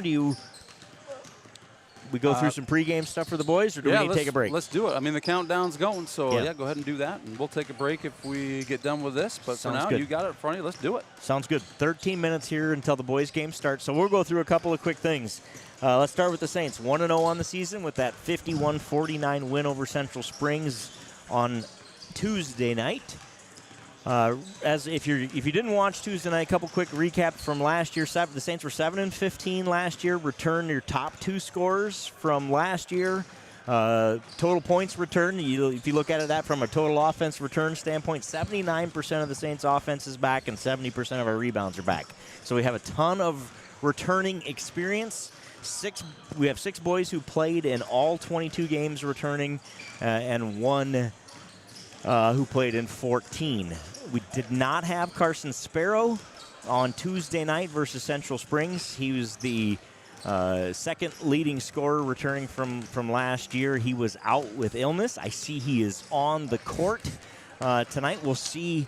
I know he was very ill from talking to his dad, who's a good, close personal friend of mine. You might have heard of him, Eric. But I know he was ill, so we'll see what kind of contribution he can make if he can go tonight. It's good to see him dressed, good to see him upright. The way he sounded when I talked to him on Monday, I'm glad he's able to go under his own power onto the court tonight. He's been a sick guy, so he's back at it tonight, and obviously a key part of what the Saints look to do offensively and defensively goes through Carson Sparrow. So good to see him back. We'll see what kind of role he can play tonight based on how he's feeling, I imagine. Yeah, and honestly, I would be surprised to see him play tonight.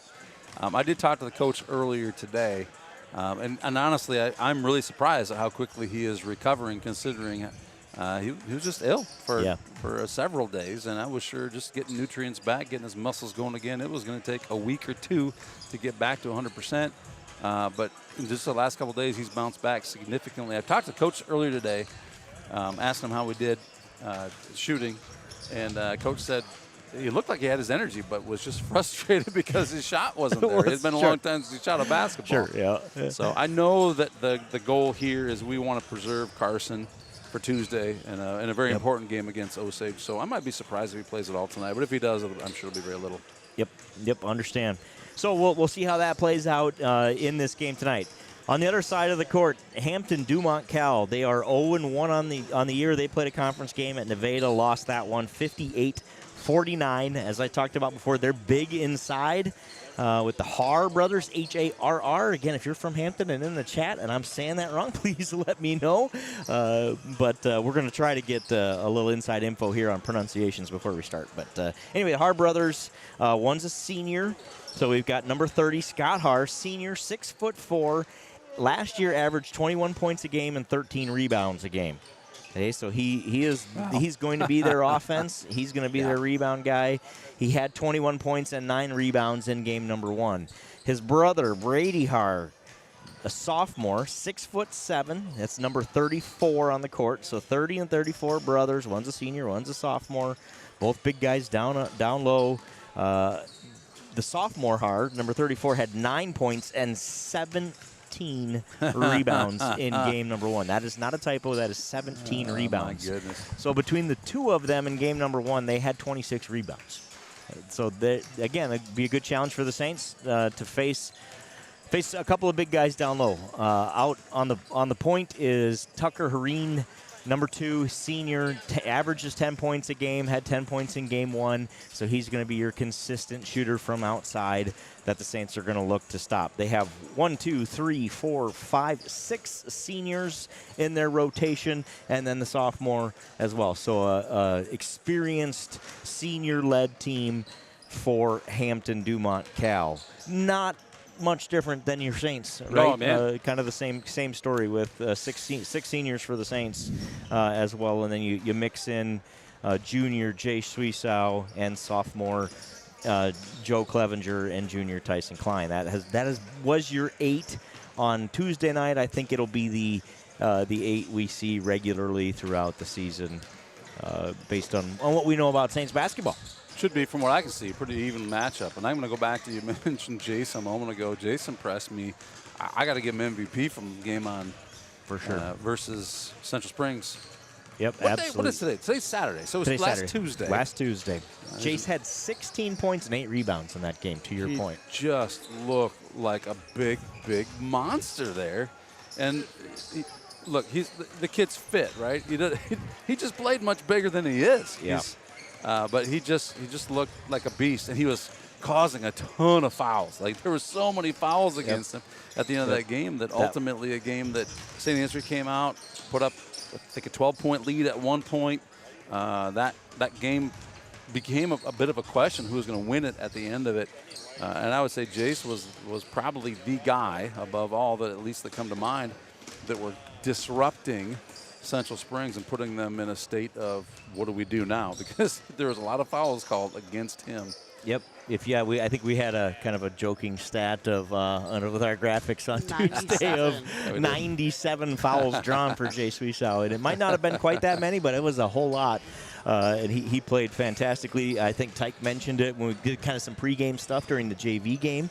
If you missed that, go back and listen to Tyke and Carson Sparrow and Hunter Hillman on the call of the JV game. But in the fourth quarter, we asked them some questions, and they pointed that out, that Jace played bigger than he is. He's, I don't know, he's probably something close to 6 feet tall, and he played like he's a 6'5" guy that game when we needed him to.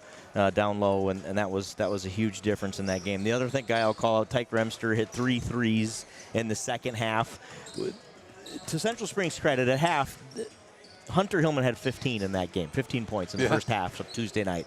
And they committed to, he's not going to beat us. Make somebody else beat us in the second half. And Tyke Remster was that guy that stepped up and said, all right, if I hit some outside shots, that'll open up those inside shots again for Jace and for Hunter specifically, and when he hit those threes, they had to then start respecting that.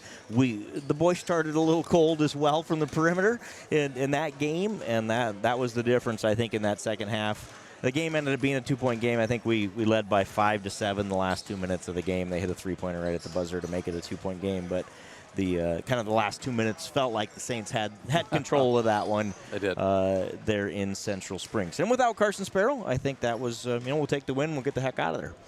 Yeah, you got it. Tyke was clutch in that. I mean, and you mentioned it during the game, too. Those 2 3-pointers that he made were everything to the result of that game. He turned that thing around. The momentum just shifts when he does that. And Tyke's a guy that can control it. He's a senior this year. He's a guy who's got some attitude on the court. He's not afraid to use it.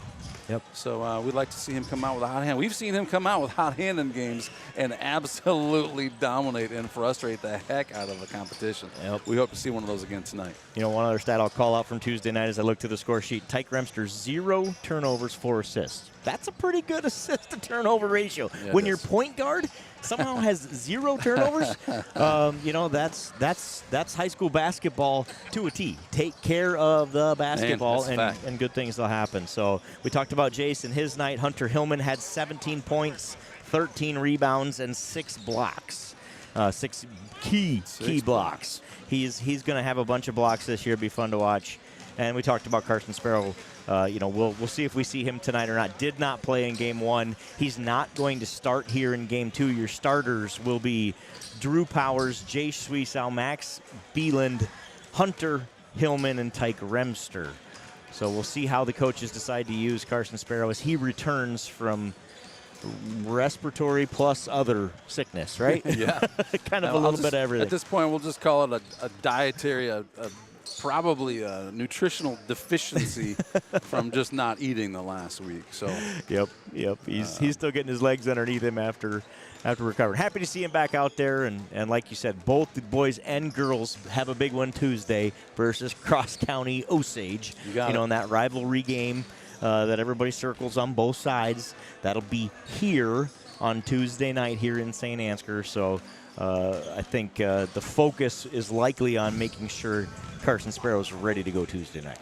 And Tuesday, so going to that, Osage last night absolutely annihilated the Central Springs Shot team. the lights out. Just what, 80? Did they have 80 points? More than 80 points. Yeah. I think the last I saw the score was 85, 86, something like that. So yep.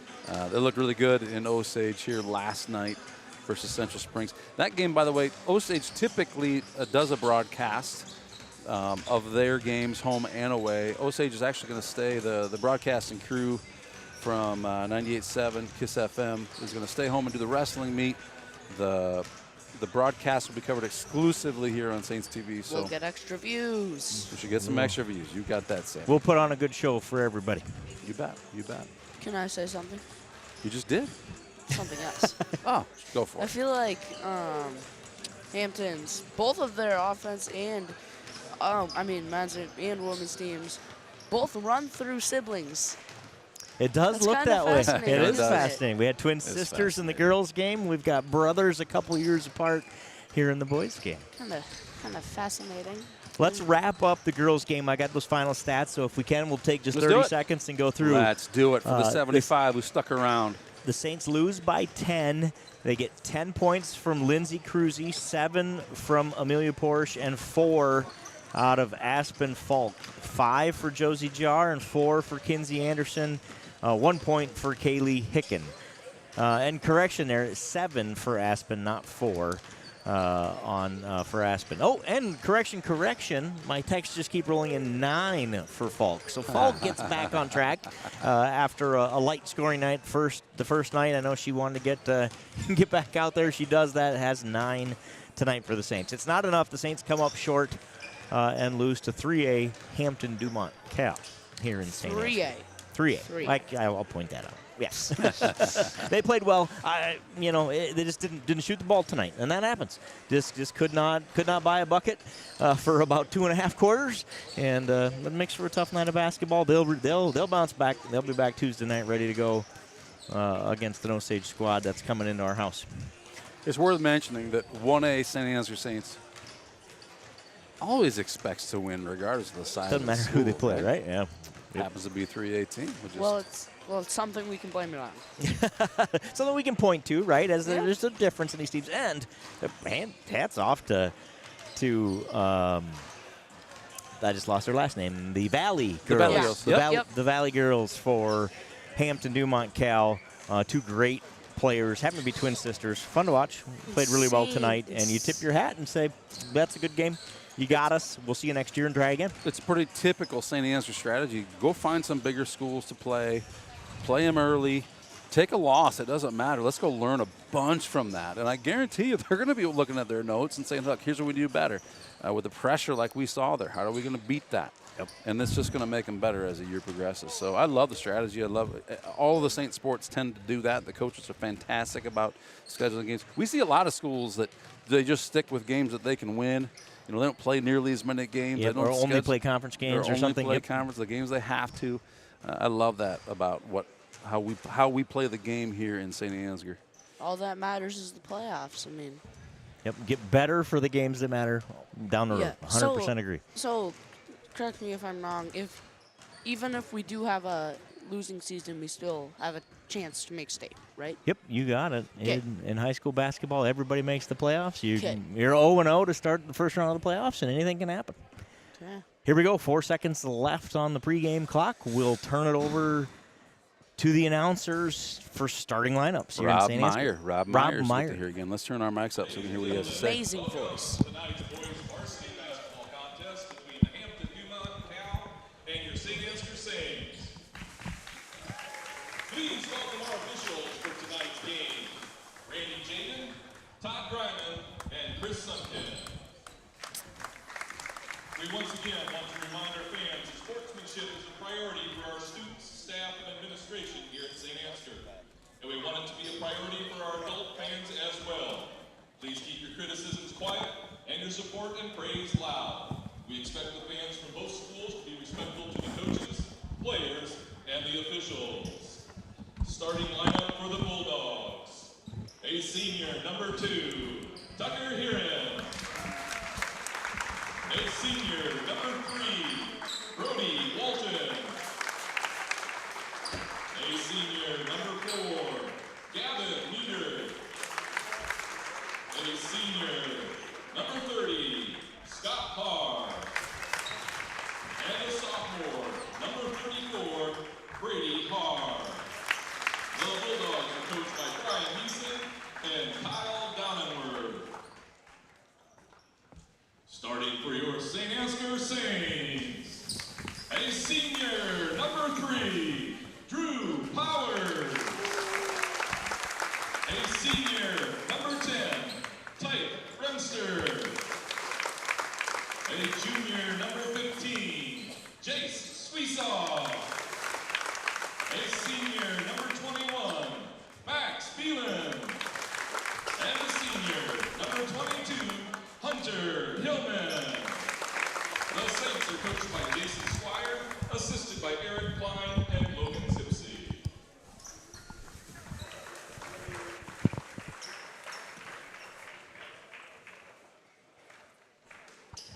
All right, we're about to get underway here in St. Ansgar. Hampton Dumont Cal versus your St. Ansgar Saints.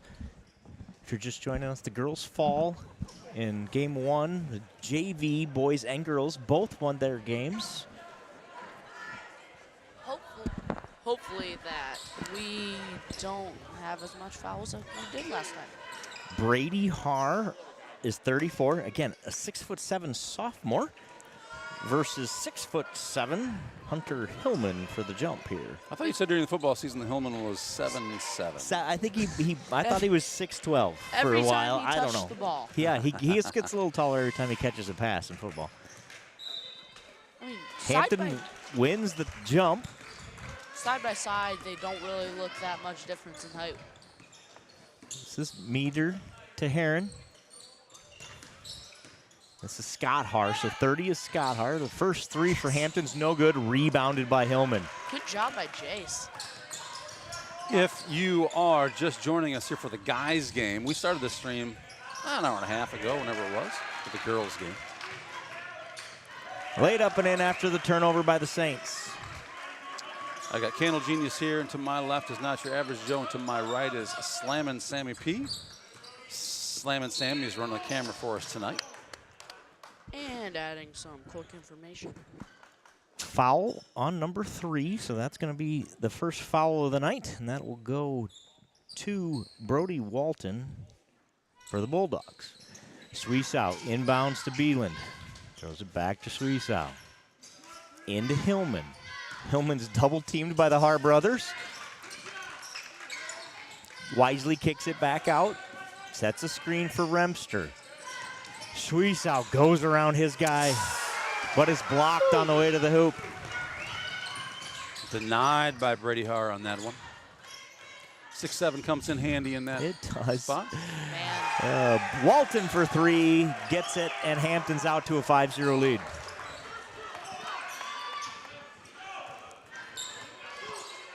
Suisau with that work under the basket like that. He accumulated a lot of fouls against him last Tuesday. Need to get a bucket. He put a lot of points up under there, too. Rough underneath. Hillman's already been on the ground twice. We gotta call it sometime. Say Hillman, or excuse me, Remster short, rebounded by Scott Har. It doesn't help when your tall guy is not as big as the other big guy. I mean, I don't know how to say Scott, it. good move for a big man. Or doesn't weigh as much as the other big guy. So. Bucket's good. And the foul. Let me correct what I was saying. So it doesn't help when your big guy is lays a bit less than the other big guy, because then he can just back our big guy down. So the basket, let me correct myself, the basket was not good. No, it Well, was they good. did. They okay, put it now up. they Yeah, got They were it. late to put it up. So Now they got it. 8-0. The Saints are down by 8 here with 6 minutes remaining in the first quarter. Opposite start of the Central Springs game. Yeah, they were. I was watching that too, Joe. I was like, are they going to fix that? Right. Or, like, what am I missing? I was pretty sure that bucket was good. Hillman inside, kicks it out to Beelan through his legs and out of bounds. Hit somebody in the face. Saints need a timeout, and they get one here. It's kind of like the girls' game. Just this little sluggish to start. Looks like we're going to bring in Sparrow to provide a little spark to get the Saints back on track here. Putting Sparrow in already, huh? After all that talk about, will this kid come in? Here he comes. Thank you, Winnia family, for tuning in from Joe? Oconomowoc. Thank you. Wisconsin. I was good with the Wisconsin part. It was the Oconomowoc. It's the Oconomowoc. So Sparrow checks in for Beeland. After the ball goes through his legs and out of bounds, he said, let's try Sparrow. Well, I saw Hillman send Max a little apology on that one, so I wasn't sure if there was something else supposed to happen, but I'm not sure that was entirely Maxwell's fault, so hopefully he's not feeling too bad over on the side. Yeah, Hunter. Good job by Hunter Hillman denying that pass. But they get it back into Scott Har. That's it. Jace we saw also very good at getting his feet set and drawing a charge. Takes the charge there. 30 with foul number 1. 99 fouls drawn officially. Good job by Jace, and you know, I think foul trouble for the Har brothers would be trouble for Hampton. So Sparrow lays it up and in with a nice move, gets to the baseline. His first bucket of the year, Gets the Saints on the board. Needed that one. I'm not used to people saying that, first bucket of the year, but that's a fact. First minute of the year, first bucket of the year.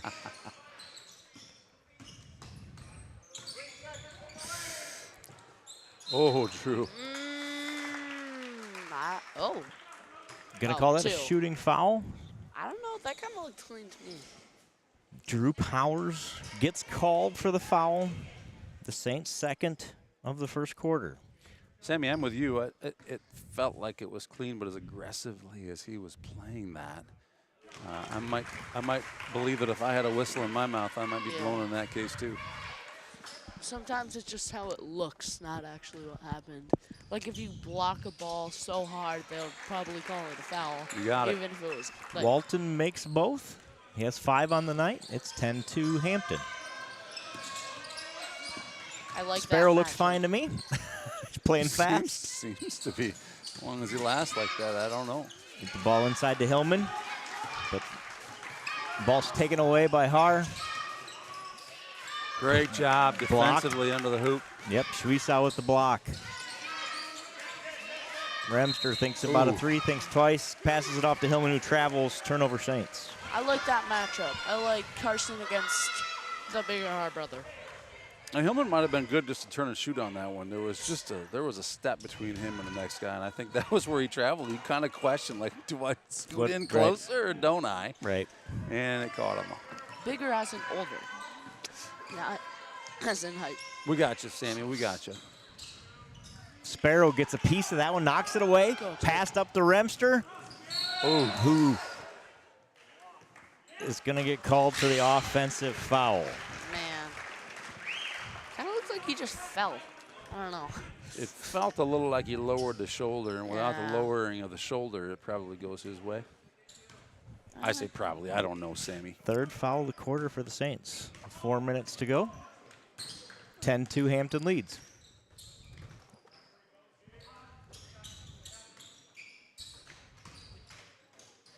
Oh, my God. Haar with the nice move underneath. Man. I thought that wasn't good. That didn't look like it was going on. Gets the roll. His first bucket of the night. Saints are down 10 early. Sparrow for 3. Man. No good. Rebounded by the Bulldogs. Haar. Back to little brother who shoots a 3. No good. But rebounded by big brother Scott.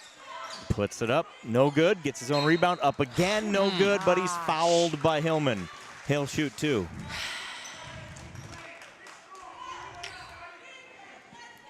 Two offensive rebounds on that possession is what kills you if you're a Saints fan. I think I lost my money support. I don't know where my parents are. There's no concessions for Slam and Sammy here at the half. He's taking donations if anybody out there wants now to. Taking donations. GoFundMe. GoFundSammy.com. Beelan checks in for Powers. Braden Powers and your whole group, thanks for checking in from Cedar Falls, Iowa. Appreciate you guys tuning in. So the cold shooting for the Saints bleeds over from the girls' game into the boys' game. The Saints have just 2 points through the first 5 minutes of basketball here tonight. In fact, Remster visibly frustrated on that one. Schwiesow for 3. Got it. Beautiful. And the lid is off the basket at this end. Nice shot by Jace. He's open. Take it. Does just that. Saints trail by 9. Now Saints look to play good defense here. 2 of the off-balance shot. No good. Rebounded by Hillman. Kicks it out to Sparrow. Great job, Hillman, getting that one out. It's going to be trouble keeping that inside. Hillman at the top of the key. Now Remster for 3. Got it. Great shot. Rattles around and down. Remster. And the Saints are heating up with 2 3-pointers and 2 possessions here. Cut the lead to 6. It's amazing how fast that lead gets cut when you're making 3-pointers.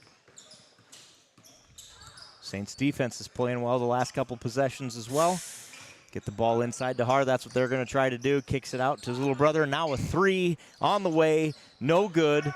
Over the back. No call. Rebounded by Har.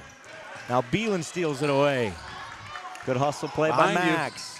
Yeah. Sparrow to Beeland. Sparrow's going to run the offense from the top of the key here. 25 seconds on the shot clock. Minute 35 to go in the first quarter. Take it. He does. Just off. And it's rebounded by Hampton Dumont Cal. Another 3 coming. No good. Rebounded by Remster. Remster all alone under the basket on that one. Sparrow drives. And he's fouled before the shot. They're going to call that one on the floor. Sparrow is fouled. That's the 3rd foul for Hampton. And that one is the second. Scott Har. On Scott Har. That's a big foul for the Saints. 2 fouls in the first quarter for one of their big guys, senior Scott Hart. Powers checks into the game for Sparrow. Man. Saved beautifully by Tyker Remster. Gets the ball back in the lane. Wow. She gets the shot up. It's no good. Let's see what they call here. If the foul's on the floor, if that's a shooting foul. Called foul on the floor, it looks like. So the ball, B Saints ball, and the second foul on Brody Walton. So Hampton in early foul trouble here. Remster for 3, got it. He knew it too. As soon as it left his hand, he's headed the other way. Yes, he did. Steph Curry-ish. Saints are within 3. That's Done a good. nice job of weathering the storm here in the first quarter. They really have. Guys taking good shots. Yep. A couple ugly early turnovers. Yeah! Offensive foul. And Jace doing what Jace does. 100. Get your feet set, anticipate where he's going. Set your feet and take that charge. And that's the first foul on Brady Har. So the Har brothers have 3 fouls between them. We talked about how important those 2 are to this offense. Scott Har's already on the bench with 2 fouls. Now Brady has 1. Can't see that from the camera angle there, but it looks like Jace is giving the referee some tips. Yeah, I think he's asking for, hey, what am I supposed to do there? That's really smart. Of, hey, what's that look like? What's legal? What's not? While the Hampton coach bends the ear of the other official, Jace was getting some tips from that one down low. I like it. Beeland to Remster. Oh, he thought about it. Instead, he passes it inside to Suisao. Charge. Who's called for the mysterious offensive foul, cleared him out with his arm. Okay, that's what he's explaining. Okay, he swept him out of the way with that arm. You can't do that. Okay. My money distributors are back, so cancel the GoFundMe. That's good. Glad to hear that. So offensive foul. They gave it to Beeland. Gave it to Beeland. I'm confused as well. But we'll take it. Suisao's going to play more minutes than Beeland, so let's give it to him. Save Jace's fouls.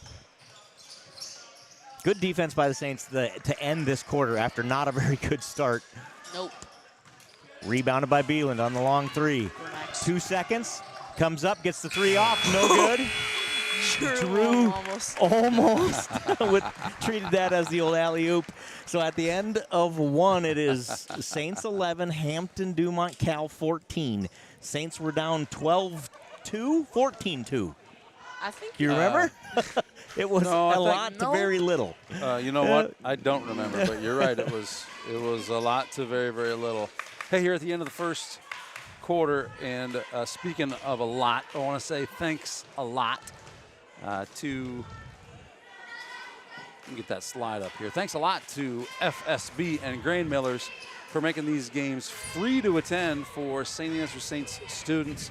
Thanks to your generous contributions, students of St. Ansgar can watch these games live, in person, in the stands for free. And speaking of being in the stands and in person, St. CV has partnered with Give Butter. Give Butter it's really just a donation platform. So if you're watching this game from home and you love watching this game from home, please help us keep this stream alive and free for those who are unable to cheer from the stands. That web address, if you're a web user, it's givebutter.com/SaintsFan, or you can scan the QR code anytime during the game, or if you're one of those who just loves to send checks, you can do that too.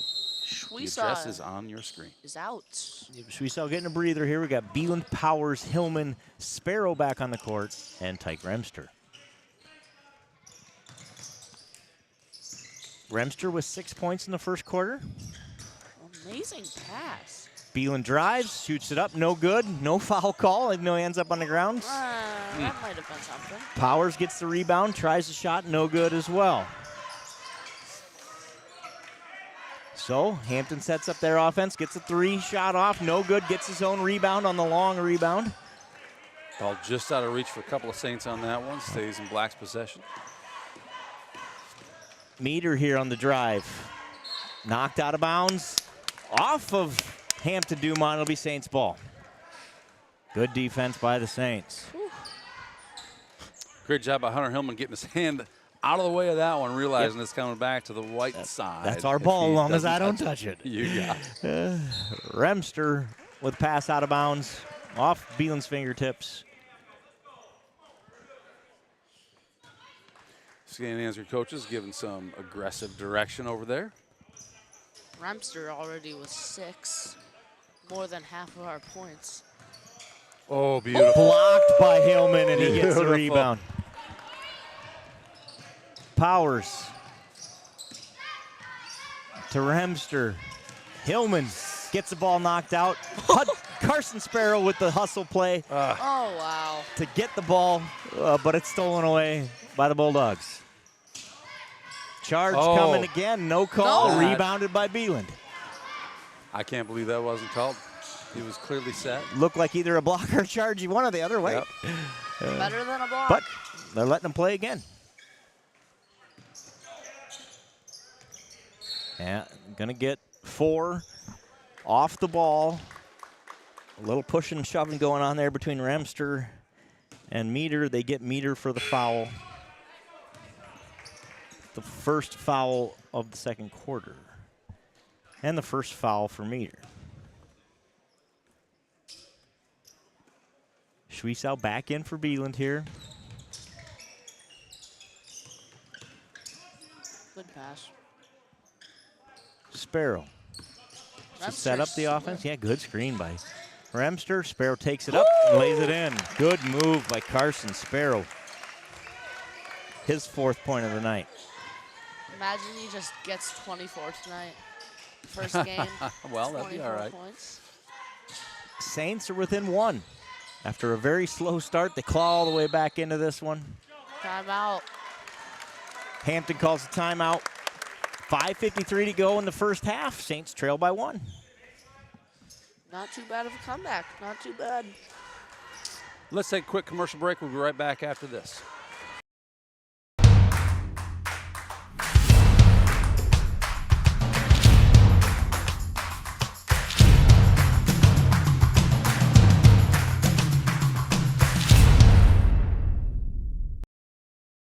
This broadcast is brought to you in part by Saint Ansgar Chiropractic.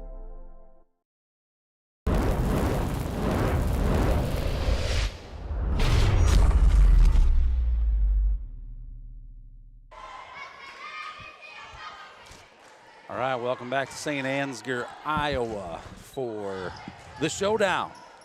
The Varsity Saints, who are 1-0 coming into the game, versus the Hampton Dumont Cal Bulldogs, who are 0-1, right? Is that right? That's correct. They're 0-1. Yep. They played a good Nevada team this week. Lost by 9, I believe, in that one. So after the timeout here, it'll be Sparrow, Powers, Hillman, Schwiesau, and Remster for your Saints. Remster with 6, Sparrow with 4. Schwiesau has a 3. That's how your Saints get to 13 here. It's like really good defense the last few minutes. Doing a great job. Saints were down 8-0 early in this game. And we're down even more than that points in the first quarter. Scott Harv's back on the field, or back on the court, number 30. He has 2 fouls. How many fouls is it to foul out again? Ooh, the other way. So a blocking foul on 34, is it? Offensive foul on Yes, it is. 34. That's his second. Eric, how many So fouls? the Har brothers have 4 fouls, 2 apiece. How many fouls is it to foul out? 5. 5 gets you removed from the basketball game.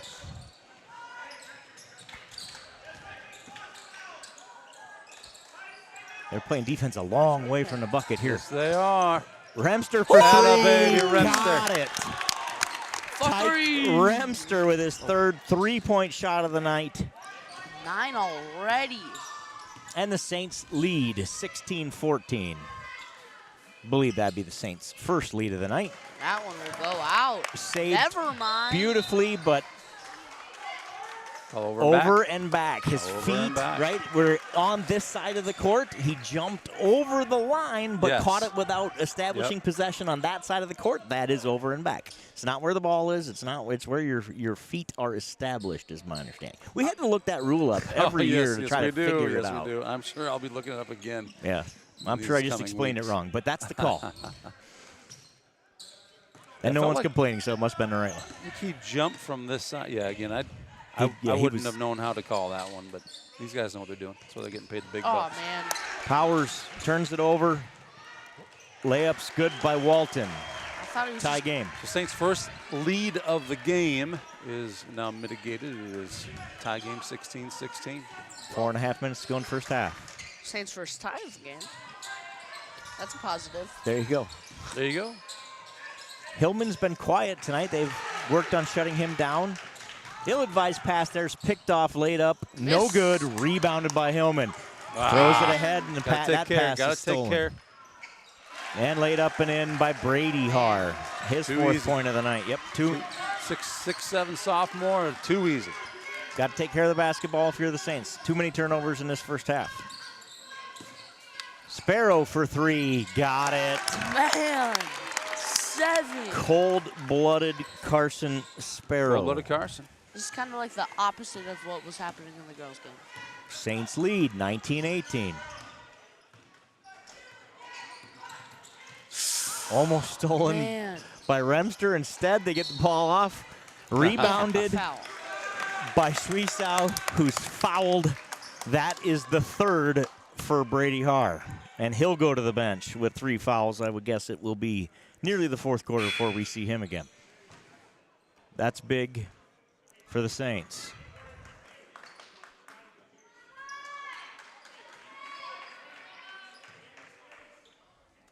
So Scott Hart remains on the court with 2 fouls. Man, Out of bounds to the Saints. sometimes I can never tell when it's on the other sideline. It's like, did he touch the ball or did he not? It's sometimes confusing. Beeland checks in for Powers.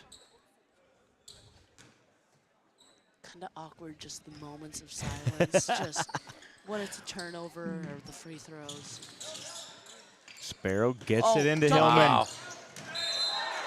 Who's fouled? Oh, wow. The shot does not go, but they call the blocking foul on Heron. That ref's calling too. He will go to the line. He'll go to the line for 2. And that's the 4th foul of the quarter on Hampton. So the Saints will shoot 2 on the next foul from that point forward. A little moisture on the court, a little sweat from those bodies hitting the ground. If you didn't hear, I said dunk it. So. Oh, I heard. There's bodies on the floor. The Saints crowd's making fun of the announcer, and we're going to have them thrown out of the game if they aren't careful. You do it. Hunter Hillman's first is up and good. Saints lead by 2. Hunter Hillman hits them both. The Saints have their biggest lead of the night, 21-18. Hunter Hillman with his first 2 of the night. Here's a replay on that. A little choppy. We're going to go back to the game here. I'm not sure why that's not catching up. Good job by Max getting away from that screen. Got to fight through those, right? He didn't even fight through it. He just walked right Just around went it. around her. Three's no good. Long rebound goes to Beeland. Max Beelan with his 3rd rebound of the night. Passes it to Schwiesau in the corner. Drives the baseline. Lays it up. No good. Good That's look. one that Schwiesau makes most of the time. Yeah, good look by Jace. Just didn't go. Nope. 3, no good. Rebounded by Carson Sparrow. Hampton's cold from the perimeter here in the second quarter. The Saints have taken advantage. Sparrow blocked. Zero stuck his tongue out. Whoa! 3 is good. I don't know about that. For Meter. Hard laid out Tyke under the basket. So. Tie game. 2:14 to go in the first half. Well, it's been a really good basketball game, especially after that start. Carson Sparrow with a good move, lays it up and in. Boy, he's quick to that basket. 9 points for Carson Sparrow. Do you think they missed him on Tuesday night? Here we go. Maybe. We said they'd be better, and I think we've proven that's right. And he's not, like you said, probably not feeling all that well tonight. He doesn't look like he's not feeling well. You know what? He might pay the price when the game is over, but for now, he's ready to play. 2 offensive rebounds on this possession after a missed 3. Good closing speed by Max. No good. Rebounded by Hillman underneath. Tyke's going to take it all on himself. All right. Instead kicks it out to Sparrow for travel. 3. Gets it, but they call him for the travel. That would have been over 10. That'd have been fun if that. Man. Carson's trying to ref the ref a little bit. Just coach him up. You know, Coach hey, you him know up. what? Sparrow's going to go get a breath, as is Hillman. Powers, Schwiesau, Remster, Beeland, and Joe Clevenger checks in for the first time tonight. Sparrow says, it looks like I travel. It was just a growth spurt. It was right. My foot grew an inch right there. Exactly. Saints lead by 2. Minute to go in the first half. Har inside. Jay Schwiesau, great defense.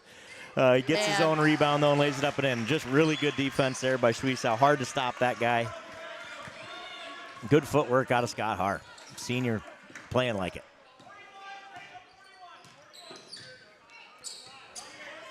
.52 seconds to go in the half. Remster, we're going to get a foul away from the ball. That'll be number 5. So the Saints will shoot 2 here. That's the bonus for the Saints. Oh, well, that's really Fouls good. on Gavin Meter, number 4. It's his second. So the Saints are shooting 2 for the last 48 seconds of the half. Tie game, 23-23. Remster's trying to break that tie with this free throw, and it's good. I think you guys were right that even a bit of a little hard touch was going to be called a foul in this game. That was Joe's call. Joe knows how to call him. Right I'm by telling you, that's how it usually goes. Yep. If they let the girls play, there'll be a lot of fouls in the boys' game, and vice versa. Great job, Both Tyke free Remster. throws are good for Tyke Remster, and he has 11 in the first half. Saints again lead by 2.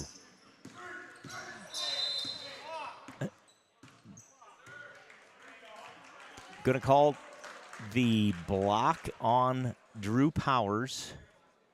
Going to call a foul on Drew. He's fighting through a screen. A little too much fighting, maybe. And they're going to get him for the foul. Carson Sparrow comes in for Drew Powers. Drew with the second foul of the night. Saints up 25-23. 35 seconds remaining in the first half of the game. It's a good pass. Pretty good play. This is Meter with the ball. Got a good disciplined offense here. These guys know where each other's going to be. And there they get it cleared out and get the ball inside. Tahar, Schwiesau with the good Good job defense. by Schwiesau. Rebounded by Great Beeland. rebound, Max Beeland. 11 seconds to go. Sparrow drives in. Oof. Man. No good. Oh. Rebounded by Clevenger, and he lays it up and in. Great job, Cleb. And that's the end of the quarter, or the end of the half. Saints lead 27-23 after a phenomenal second quarter of basketball by the Saints. Oh, wow. That is the best quarter of Saints boys basketball I think we've seen since last year's Hampton game, right? So. Where I we think so too. came out and played a couple of fantastic quarters. They do that there. The Saints score 16 in the quarter, but more importantly, play excellent defense, only allow 9 points for a hot shooting Hampton team. They cooled them right off, didn't allow any second chance points, got the Har brothers both in foul trouble, and that's the difference in the first half. It sure is. And going into this game, or starting this game, going down 8-0. What was the quarter at the end of the first quarter? Even 14-11, 11-14. That was progress after this game started the way that it did. But to come into the second half here with a 4-point lead, phenomenal. Great work by the Saints there to adjust after a real slow start. We're going to take a quick break here. We're going to come back with some first half stats from Not Your Average Joe. So stick around. Woo. When your lenders aren't farmers, it's pretty easy to make a harvest ad for them. But when your lenders are farmers, like at FSB, things get a little more complicated. So do us a favor and just ask us how we can help you grow your operation. Wait till I get to tell them we still have to scoop manure tonight. You're looking for a great place to watch the game? Try CB Brandt's Pub and Grill in Saint Ansgar. Want to see today's specials? Facebook search CB Brandt's Pub and Grill. 1,000 followers, can't possibly be wrong. All right, folks, time to get real. If you're not subscribed to the Enterprise Journal, you are missing out. What a great Mitchell County newspaper. They cover sports, they cover music. They cover it all from Osage to Saint Ansgar to Riceville, the student activities, the political environment. If you are a resident of Mitchell County or once were a resident of Mitchell County, you owe it to yourself to keep in touch. Great editorials from Cassandra Leff, always entertaining editorial from Lindsay Falk. Every issue, every week is packed with value. You've got to subscribe today. Call 641-713-4541. Do yourself a favor. You deserve it. Subscribe today. Call the Enterprise Journal and get yourself a copy coming every week. Tell them Candle Genius sent you. For nearly 30 years, we have been a partner to the communities in Northeast Iowa, fulfilling the energy needs of our neighbors and friends. A good partner knows your business and understands your needs. Providing the highest level of service possible is our mission. Our customers count on us to reliably and safely deliver the fuel products they need to keep their productivity high whenever the need arises. We are continuously improving our capabilities by adding storage, improving the fleet, or utilizing new technology. We've put together a well-rounded team of specialists who welcome the opportunity to answer your questions and assist your plans.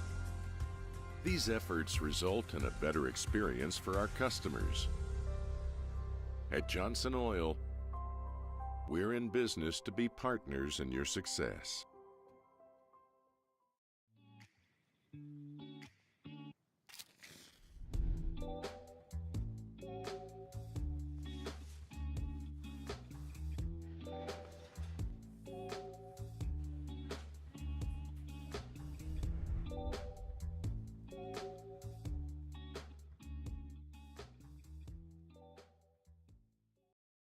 Whether for work or for play, having a driver's license is pure freedom. Saints Driving School offers year-round driver's education classes. Why would you wait? Call 641-420-3594 today. Saint Ansgar State Bank has a strong commitment to farmers. We provide the highest level of service with quick turnaround time, competitive interest rates, flexible payment options, and the ability to work with you on any size loan. Our agricultural banking specialists are experienced in farming and understand the important role agriculture credit plays in your operation.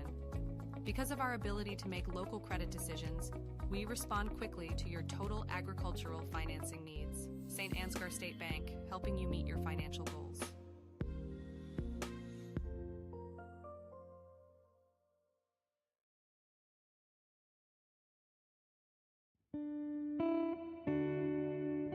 As a family-owned business since 1922, we have a good feel for what it takes to be a strong and growing member of the local economy. Our hope is that our customers and employees have a warm and welcoming experience each and every time. We strive to communicate a clear vision and plan for individuals, our company, and our community's success.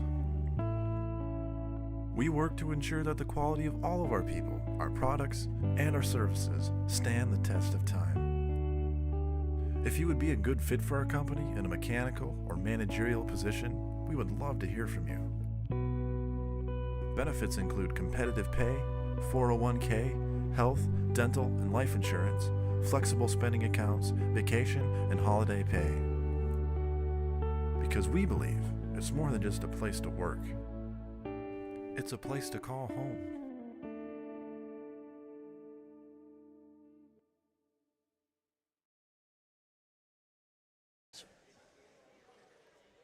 Guess who's back? We're back. Not your average Joe and slamming Sammy P. Woo! Here with Candle Genius with some stats. Wow. Here's your stat Miss of Janet's taking pictures. the first half. The Saints are shooting 71% from three. And that counts a wild end of the quarter, kind of throw it up, you miss, right? So, Oh, man. so without that, they'd be over 80% And from probably. the floor, like what is it from inside the three? 50% from the floor Then tonight. let's just shoot. But that's boring compared to 71% from three. So, yeah, well, we'll take that. A few other numbers to talk about. Tyke Remster leads the Saints with 11 points. He has 3 of those three-pointers, has not missed from three-point land, has a couple of assists and a couple of defensive rebounds. Jay Suisow, 3 points, a defensive rebound, 2 assists, and a block. Max Beeland has 3 rebounds, a block, and an assist on the night. Hunter Hillman, 2 points, 4 defensive rebounds, 2 blocks, 2 steals for Hunter Hillman. And Carson Sparrow, the spark plug, we said it, right? About 2 minutes in, a couple of turnovers, not much going for the Saints, down 8-0, I think. They plug him in. Sick or not, it's time, Mr. Sparrow, and he goes off for 9 in the first half, and has a couple of assists. Played really, really well off the bench there as he continues to heal up. Joe Clevenger came in there late and gets steal in a bucket? Gets a steal, yep, exactly right, and kind of gets things going for the Saints right at the end there to get that last bucket going for the Saints. So we're 3 minutes here until the start of the second half. Saints just come out of the locker room. I'll get a few shots up. They'll be ready to go in the second half. Good first half of basketball against a good Hampton Dumont team. They are in foul trouble. They have the Har brothers, we've talked about them. Brady, who's the 6'7" sophomore, he's got 3 fouls. He's been on the bench for the last 3.5 minutes. Scott Har's playing with 2, playing very differently with 2 fouls, right? You notice that at the end there, just kind of a different shooter when he's got, or a different defender when he's got those 2 fouls. And smart on his part. So we'll see. He'll have to play smart for a few more minutes, and then he can go back to being aggressive probably in the second half. There's that Hunter Hillman that Samuel was saying dunk, and I think Hunter was saying I sure like to dunk on that one, but didn't end up going his way. How close was that to being a charge? Well, you can see how close it is. Go back Let's on back that. up here. Look for. He shuffles his feet right at the end. Does he not? He Oh, sure yeah, does. he's still shuffling. He sure does. Yep, Then he's still and that's something he'll watch on film. That defender will and go, all right, I was in pretty good position. Just keep your feet down, and we'll get the charge. So the Saints come out down 8-0, down 10-2, I believe, at one point. Crawl all the way back to make it 14-11 at the end of the first quarter, and of course take a 27-23 lead into halftime. Good job by the Saints to fight back after what was a very poor start, both handling the ball, passing, shooting, all of it. Oh, man. The first 4 minutes were pretty ugly for the Saints. It looked awful. Like I didn't know what was going to happen in this game, but it felt pretty awful those first couple minutes. We can't even miss from 3 in practice. It's insane. You know, their warm-ups were a lot like that too, Sammy. I noticed that they were really shooting well in the warm-ups pre-game. To see them do it here before the second half. Let's go. I think Hunter might need to be a bigger factor in the paint with the Far brother. Isn't it? No. Wait. Har brothers in foul trouble. Yeah. That might be good. If Brady, no, the what's Scott. the Scott's the older one. Yep. If he gets 3 fouls on him, Hunter could wreak havoc in the paint. I'm just going to tell you that. That could they got be 2 each? insane. No, 3 2. for Brady and 2 for Scott. Yep. But Hunter's played really well. I know he doesn't have 15 in the first half like he did against Central Springs, but he's done a really nice job of eating up a whole bunch of defenders and then kicking the ball out for Tiger Amster to shoot the lights out from 3. Right? Absolutely. And even picking up the rebounds he's got against these big boys from Hampton. Yep. He's playing well. So both Har brothers are back on 34 and 30. Scott and Brady are back out for the Bulldogs. The Saints go with Powers, Schwiesau, Hillman, Remster, and Sparrow to start the second half. Be Hampton ball. We're underway. Joel Carlson, thanks for tuning in. No, there is no bet for Maxwell Beeland. We figured it was bad luck. So we're just going to tell We're just going to leave that one alone. 3-pointers no good. Rebound goes to Drew Powers. Just come play your game, Max Beeland. If you get 3 3-pointers, great. If not, I mean, so far he's playing good a hustle game. by Hunter Hillman to go pick that ball up. Gets the bucket. Beautiful. Rewarded the hustle play with the bucket. 4 for Hillman. Saints have their biggest lead of the night as they lead by 6. Scott Har, good move around the bucket. Altered by Hillman. He gets the rebound, kicks it out to Sparrow. Sparrow thinks about it, drives, blocked, but back to Powers, who then reaches and fouls. And that's his third, and he's got to come out. So in a block that ended up being a pass. Yeah. Unfortunately, Powers picks up his 3rd foul. Yeah, and he was trying to be aggressive there. I like it. You just got to know they're going to call that foul 80 feet from the basket. We don't want to reach there. He'll learn from that. In the game for Powers is Maxwell Beeland, who unofficially has 4 rebounds. Saints defense has been really good here since the start of the game, really. 2. Good shot. That is Heron for 3. Excuse me, that's his first bucket of the game. All I have to do is say our defense was good and we leave him wide open. Beeland a little long, kicks out to Meter. Tipped around underneath. Good pass, but he decides to kick it out. Thought maybe he might go up with that. Decides not to. A lot of white jerseys around him, but they end up Heron with 2 more. And scoreless in the first, has 5 quick ones here in the second. Both of the Har brothers are in right now, which is Sparrow for deep 3. Woo! Got it. Sparrow's feeling it. Ears. My bad. Sparrow is feeling it here tonight in his first action of the season after being ill for game 1. Back out for 3, no good. Rebounded by Hillman. Pretty good season debut from Carson. Remster bringing that up the left side to Beeland, inside to Big J Sweesaw. I thought maybe that left the hook was going to put that thing in the basket, so Joe. Just rims out and then off for Sweesaw on the rebound. It'll be Hampton Dumont basketball. Little hitch in his giddy up there for number 3, Brody Walton. Saints lead by 4.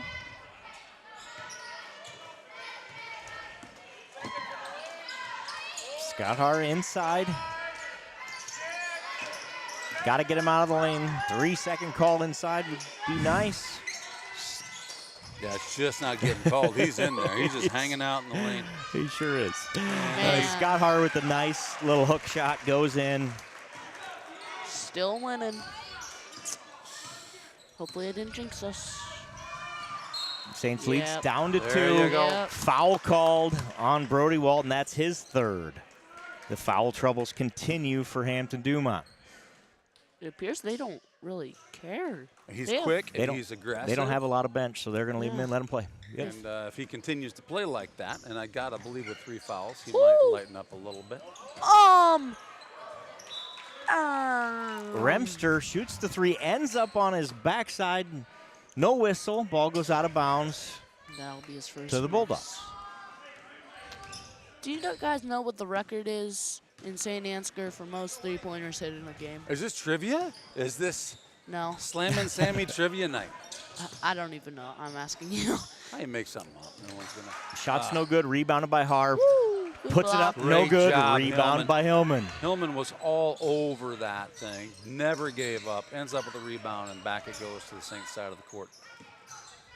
4:23 to go. Saints lead by 2, 32-30. Beelan to Sparrow. Sparrow to Hillman, who takes the little jumper. Aw. It just won't go. Halfway down, pops out. Rebound, Brady Har.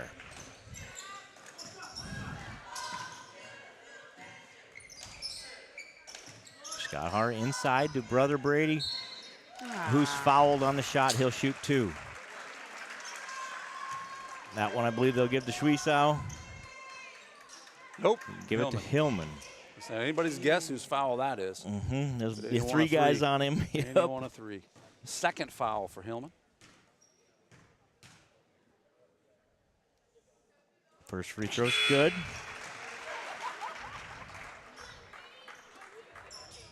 Sophomore Brady Har, 6'7" Brady Har. He looks taller than that, even. Oh, my goodness. Don't go stand on the court. You'll really think he looks tall. I'll feel really, really yes, short. You will. Second one's up.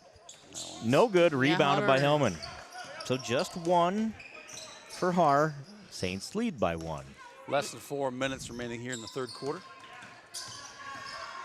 Saints led by 4 at halftime. So far this quarter has gone Hampton's way. Hillman drives, gets the shot up and good. Great drive and bucket by Hillman. That's his 6th of the night. 4 in the second half here. After pretty quiet in the first half, he has 4 in the third quarter. 30-second timeout called by Hampton Dumont Cal. I'm going to run and check what the record is. You know someone who knows that answer, huh? Sammy's out of here just like that. He's gone. Let's take a look at a couple of highlights here while he is away. Saints lead 34-31. This is Hillman's first bucket of the second half that you're seeing on the screen there. That was a beautiful shot. Should have one more that just somehow came out. And again, you get rewarded, right? Yeah. You make those hustle plays, you get rewarded. You go pick up a loose ball, hustle for it, and get the shot off. Good things happen. This was just good defense there. Yeah. Back to live action here. Saints lead by 3. Brady Har with the ball. The elbow. Gets it inside the brother. Defended nicely by Hillman. Great job, Hill. Out of bounds, off of Hampton Dumont, Saint Ansgar basketball. Carson Sparrow in there to make that rebound not a clean one, and he can't handle it. Sparrow forces the turnover. It is 8. 8 made three-pointers is the Saint Ansgar boys record, huh? Mm-hmm. Who has that? Borjan, I forgot. Sparrow drives, no good. Rebounded by Hillman. No good, but he's fouled, and that is foul number. Which one? Which Har are they giving it to? 34. 34. No, That was it? would be his number 4th. So Brady Har with 4 fouls. Hillman shooting 2. Makes the first. Hunter Hillman with 7 on the night. 5 in the second half. And Brady Har takes a seat. I mean, our big 3 might get, all 3 get over 10. That sounds like a good plan to me. Yeah. I'm out of breath. I sprint there. And I sprinted back.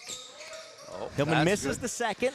Thought we might Carson, get a rebound out of that. Unable to corral the rebound there. Goes to Hampton Dumont. It was a Borjan. I know that. Borjan? Gotta be Ben. Gotta be Ben. No good on the 3, but he gets his own rebound. I think Ben was officiating the JV He was. game. He was officiating the JV game. That's a great call. Laid up and in for Meter. He's played really well as well tonight.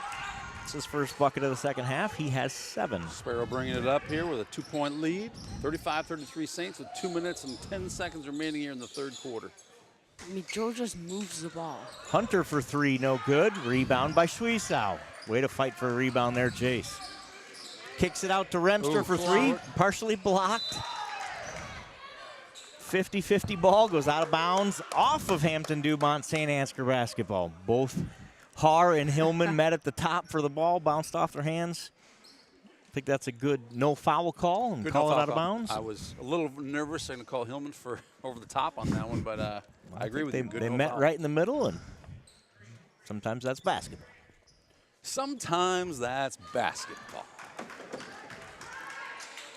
Tyke only needs 5 more three-pointers. Hillman down to Schwiesow. Clevenger. Hillman. No good. Short. Rebound Scott Har. Oh, boy. Good feed up. Laid up and in. Easy bucket for Meter. Too easy. Tie game. That was Tate Murray on the bucket. Excuse me, I believe. Is that 0? Is that who they gave that to? Yeah. You need to get Joe in mid-range. He's good at hitting those. Yes, he is. From practice. Hillman down low. Oh, man. Just won't fall. Couldn't It's get a his really arm good under. pass and a good move by Hunter Hillman. Great move. That's a shot that goes 9 out of 10 times for Hillman. Just wasn't going this time.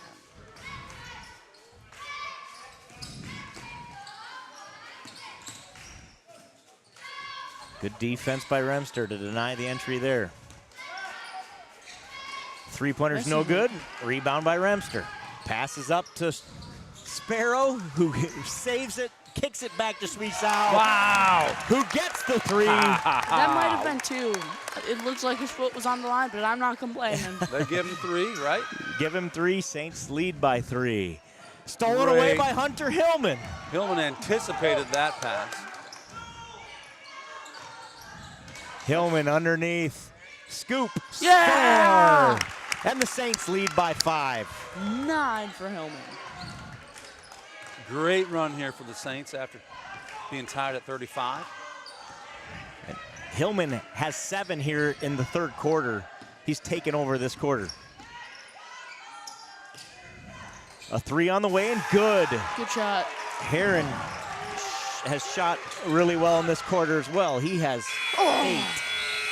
Sparrow's 3 at the buzzer is no good. And after 3, Saints 40. Hampton Dumont Cal 38. Really good quarter, I felt. The Saints, we saw a lot of things happening there, but found some hot moments, found some opportunities to get really tough on defense. Hillman had a great steal on that one. Really anticipated that ball was going Har's way. Yep. And sure enough, it was. And that big body of Hillman hopping in there to get that thing. Fantastic. Let's take a look at a couple of these highlights here. While you guys watch highlights, I'm going to talk about our leading scorer, Carson Sparrow, with 12. Tyke Remster right behind him with 11, and Hunter Hillman with 9. 7 of those in that quarter. Jay Schwiesow has 6. Kind of sad that Tyke Remster has missed 2. 1 a bit short, 1 was blocked. Yep, So, exactly. So the Saints have 1 more quarter to go here in St. Ansgar. It's been a really well-played game on both sides. Hampton Dumont in a little foul trouble here, has played into the Saints' hands. They'll start the fourth quarter with Beeland, Hillman, Remster, Schwiesow, and Powers on the court. Powers has 3 fouls for the Saints, so he'll have to play smart here. Again, the fouls are reset to 0 per quarter. Schwiesow 2-point game. drives and is fouled along the baseline. That's Meter's 3rd foul, if that's who they gave it to. I think they gave it to 4. Number 4, yes indeed, sir. I believe that is his 3rd of the night as well.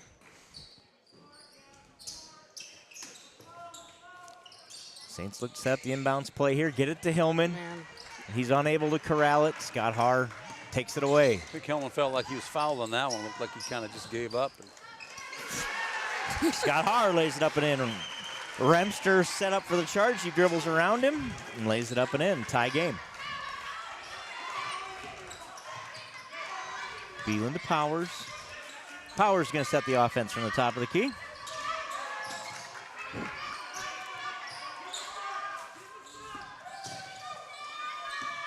Hampton's up the defensive pressure here.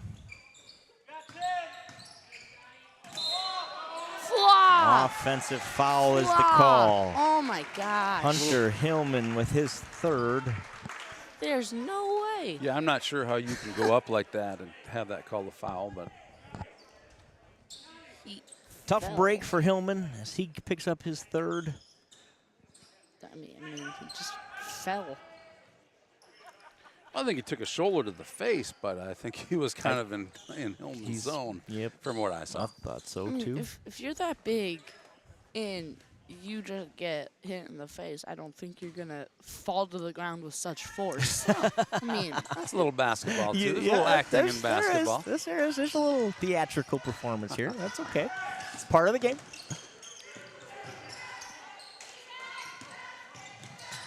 Good help defense by the Saints. Beeland gets the rebound. Beeland's got hops, man. Remster. And they're going to get offensive foul, Tyke Remster. Just a little out of control. I don't like the call again. He's moving, but you can't go into the lane out of control. That's what they get Remster for there. If he's under control with that, then it's then it's not offensive. And he's not attacking the hoop. I think that's the thing too. He's looking away from the hoop as he's looking to pass the ball and all of that motion. And I'm with you, Joe. Yeah. So they'll learn from that. They'll make an adjustment. He'll check that out on Saints TV tonight and watch that play a couple times and learn from it. That was They're going to push here. They have speed at the guard position. Hampton Dumont does. They have some quick guys. That was clean. Hunter might have been able to dunk it right there. Looks like he was ready to.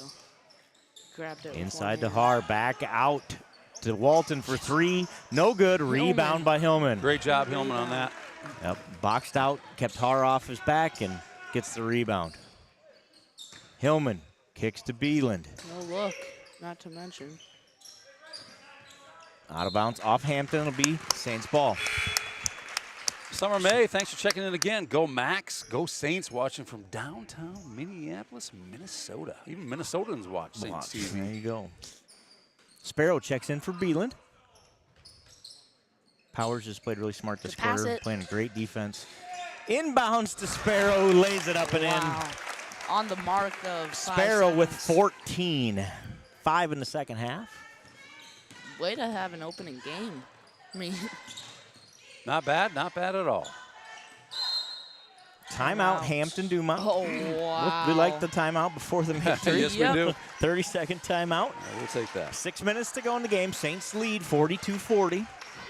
2 fouls for the Saints in this quarter. 1 for Hampton Dumont. That's key because under the new rules, once you get to 5, you're in the bonus. So in the fourth quarter here, Saints have 2 fouls in the first 2 minutes. They'll play smart the last 6. You got it. Sam, you mentioned Carson being happy with his point total. I tell you what, it's not going to matter if they don't come out ahead on this one. So let's maintain what we got here. We got a 2-point lead. I feel good. I feel good about how the Saints are playing. I feel good about how they've been playing. I'll say particularly the second half of every quarter, it seemed like the Saints have really found their feet. So 6 minutes remaining in this one. 42 for the Saints, 40 for the Hampton Dumont Cal Bulldogs. And that's why you play these games, right? This experience, close game, 2-point game, 6 minutes to go in the fourth quarter. This is how you get better. Are they doing it on purpose? You know, they were ahead by 12 last Tuesday, and they made it a close game at that. Yeah, maybe that's what it is. Let's focus on how to finish, right? It was a game they clearly felt like the better team, but travel question mark? 0 for 3, no good. That's out of bounds, off of Hampton Dumont. That'll go Saints' way. Good call by the Stripes. It's Tate Murray with the 3-point attempt. He just missed. They're going to put some pressure on us here. Good pass. Sparrow says, we'll just go to the top. That's not pressure, he says.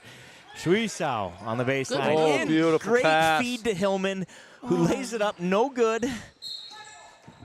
What? Rules, it's out of bounds before Haar touches it. It'll be Hampton Dumont basketball. And with his 4 fouls. Brady Hart checks back in with 5:33 to go in the game. That could be bad. So both Hars are back on the court here. Scott, the senior Scott has 3, and brother Brady has 4. So they'll look to feed inside. That's what they did with both those guys on the court. That's a travel. I feel like just as I'm sitting here listening to this, I feel like I've getting to understand more of the importance of fouls on a certain person. Because then, in the importance of fouling out. So you got it. You got it, Sammy. Remster feeds inside to Carson. Jace squeezes out of Carson Sparrow with a great pass from Jace. Carson lays it up and in, and he has 16. He might have 20. And a steal by Hillman. Great defense by Hunter Hillman. Remster's going to push. Now thinks better of it. Shoots the 3. Oh, wow. Remster with ice in his veins, and he's feeling it. Saints lead by 7. 4 made for Tyke. 47-40, Saints are in the lead here with 4 minutes and 35 seconds remaining in this game. Still plenty of time. A lot of speed on this Hampton team. Scott Haar on Hillman. Nice move, lays it up and in. We're good. Makes it look easy on that one. 5-point lead for the Saints here. As we approach 4 minutes to go in the game. That's 13 Farrell for Haar. for 3. Or is it a pass? It's a pass. And a foul. So the pass is intercepted there by Drew Powers. He goes up for the shot and is fouled. So he'll go to the line for 2. That's the second foul on Heron. Tyke has 14. That's amazing. The silence. It's back again. First one's good. Saints lead by 6. Second one's short. That's Drew's first point of the game. Is that accurate? That is correct. Drew always an excellent defensive player. He's so quick, so strong.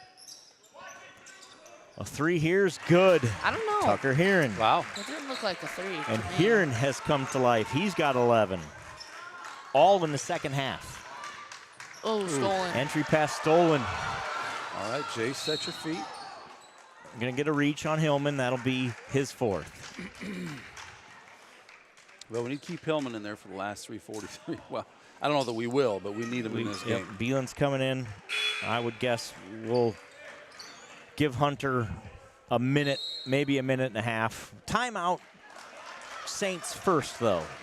Even though Drew doesn't really have those stats, it's like his presence is good enough for us on offense. He's so good defensively, especially when he plays smart in the foul department. He's so fast. And he's so quick with the hands, good defensively. Got to eliminate, like I said, a couple of those little reaches from 80 feet from the hoop, and he'll get that figured out. And he's deadly defensively. Saints lead by 3. 3 minutes, 43 seconds to go. Hillman just picked up his 4th foul, and he'll take a seat. I would guess for a very short period of time. And they'll bring him back in. Take a look at some replays here. That's a great save by Carson there. And he feeds Schwiesau, right, who makes the bucket. Yep. Schwiesau has 6 tonight. 2 threes. Sparrow with 16. Remster with 14. I mean, you want to talk about a comeback game. Missed the first game. I don't know how you can have a better game than this right now for by Carson. Yep, and he's just getting going. So Beelan comes in for Hillman here. The other 4 remain. Both Hars in. Both Hars are in and playing smartly, I would mention. Foul there on the screen, I believe. That's Walton, and that's his 4th. I don't think they're taking anybody out, no matter what the foul trouble is. They're going to press here. Well, the Saints get it into Schwiesau, now to Beelan, who breaks the press.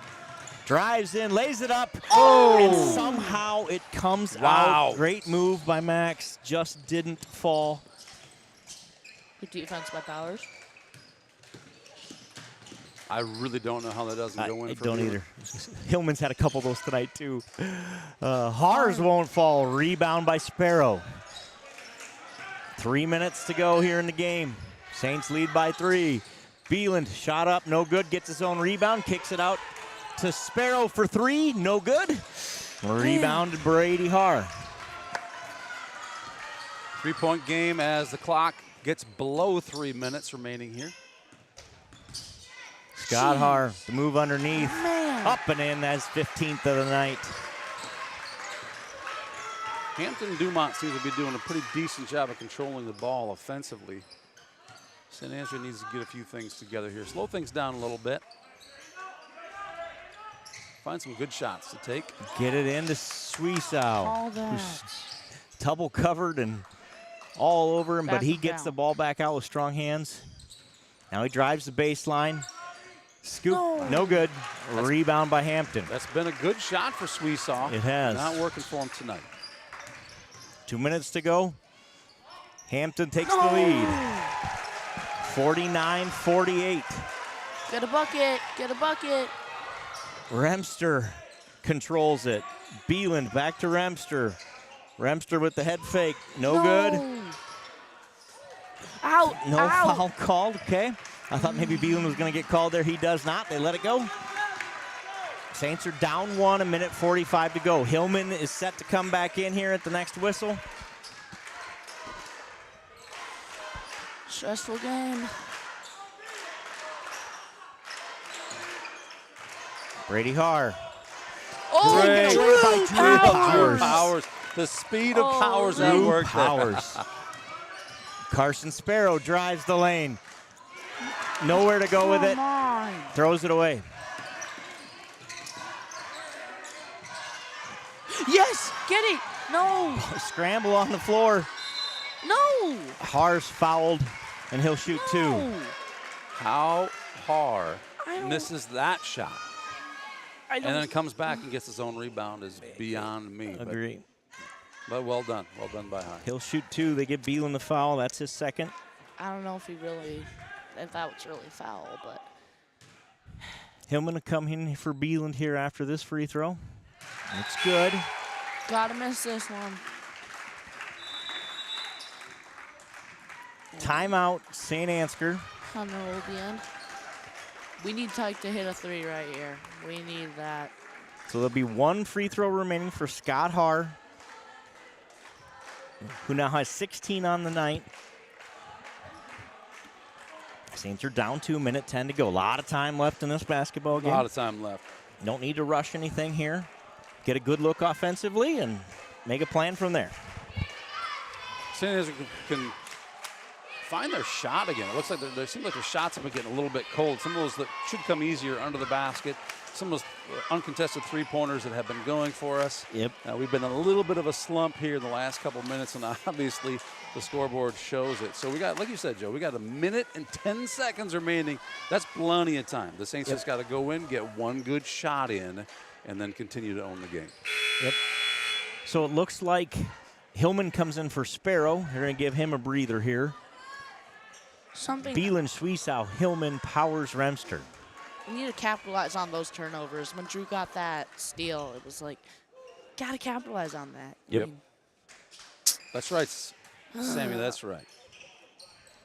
Hopefully he'll miss this one, and we won't, and we will get the rebound. There you go. Our second is good. Need a Hampton leads 3. by 3. We don't need a 3, Nah, but we want get a good 3. look. You'll take any shot here.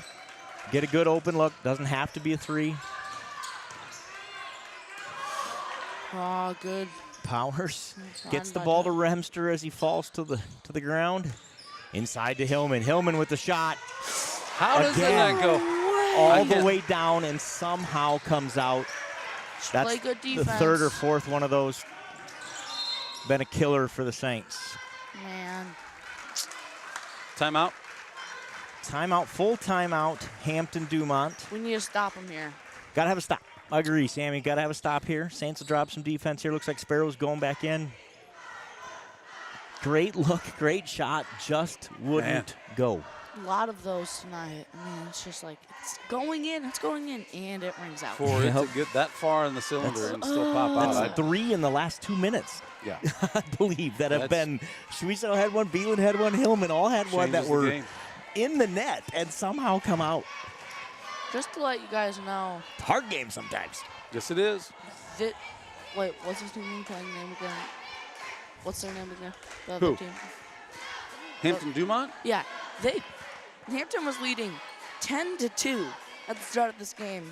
Or what was it? Was it 10-2? Yeah, I believe so. It was 8-0, 10-2. Yeah. I mean, and then we were By a able bunch. to fight that back, but we're going to have a last gasp A here. Drew Power steal here. Yeah. I feel it. I like the defense we got out there with Sparrow, Remster, Powers, Suizo, and Hillman. They get the ball into Har. No good. He gets the stop, but he gets his own rebound. Now tipped around by Sparrow. Can't control it. 3 on the way. No good. Rebounded by Drew Powers. 30 seconds to go. Suizo in the corner. Drives the lane, and it won't go. Again, great look. It just won't go. Foul. Gonna have to foul if you're the Saints. They get it to Har, who's their best free throw shooter. Man. He's fouled. That's tough. And he'll go shoot 2, as that is the 5th foul for the Saints. Beelan checks in for Powers. He has to miss 2.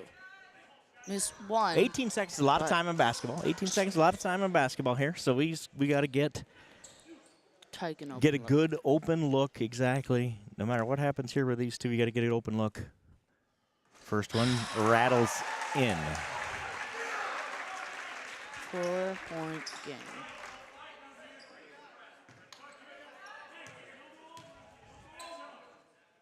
Second one. Missed bounces it. out, rebounded by Beelan. Rebounds. He pushes. Passes off to Sparrow, who's going to shoot the 3. No good. Rebounded by Hillman, lays it up and in. Timeout Saints. Saints trail by. I think that hit the top of the backboard. But It did hit top backboard. The ref didn't see it. Hampton is saying it hit top of the backboard, and the ref saying I didn't see that. So Saints trail by 2, 6.6 to go. They will foul on the inbound here, right? Hope for a miss, and then a 3 with a couple seconds to go. That's what the plan is. That's your strategy if you're a Saints fan. Yep, because the foul is going to be 2 free throws here with 5 fouls in the quarter, which will stop the clock. Move it to the other side of the court. And we got to try to get Tyken So open. you go for the steal here immediately, right? And be aggressive, and maybe they don't call it. Maybe Well, if that's you the can, best case, right? You foul while trying to get the steal. You hope they don't call the foul, and now you get the clean steal. That's and again, easy to say with a 45-year-old man sitting up here in the bleachers. That is the that's the play here, and we'll see if the Saints can pull it off. Either way, you can't let a bunch of time burn off the clock. And if you're Hampton, you're over there drawing up a play to try to get a long inbound pass or something where you can get a guy loose so you can go burn the rest of this clock without having to shoot any free throws. Heck, You got it. slap him in the face. I mean, just do Sammy, it. you got this camera, buddy? That's an exciting moment. I know Yep. that. All right. So we're going to see an interesting inbounds play, I can already tell you. This will be fun. Here we go. Sprinting to the ball.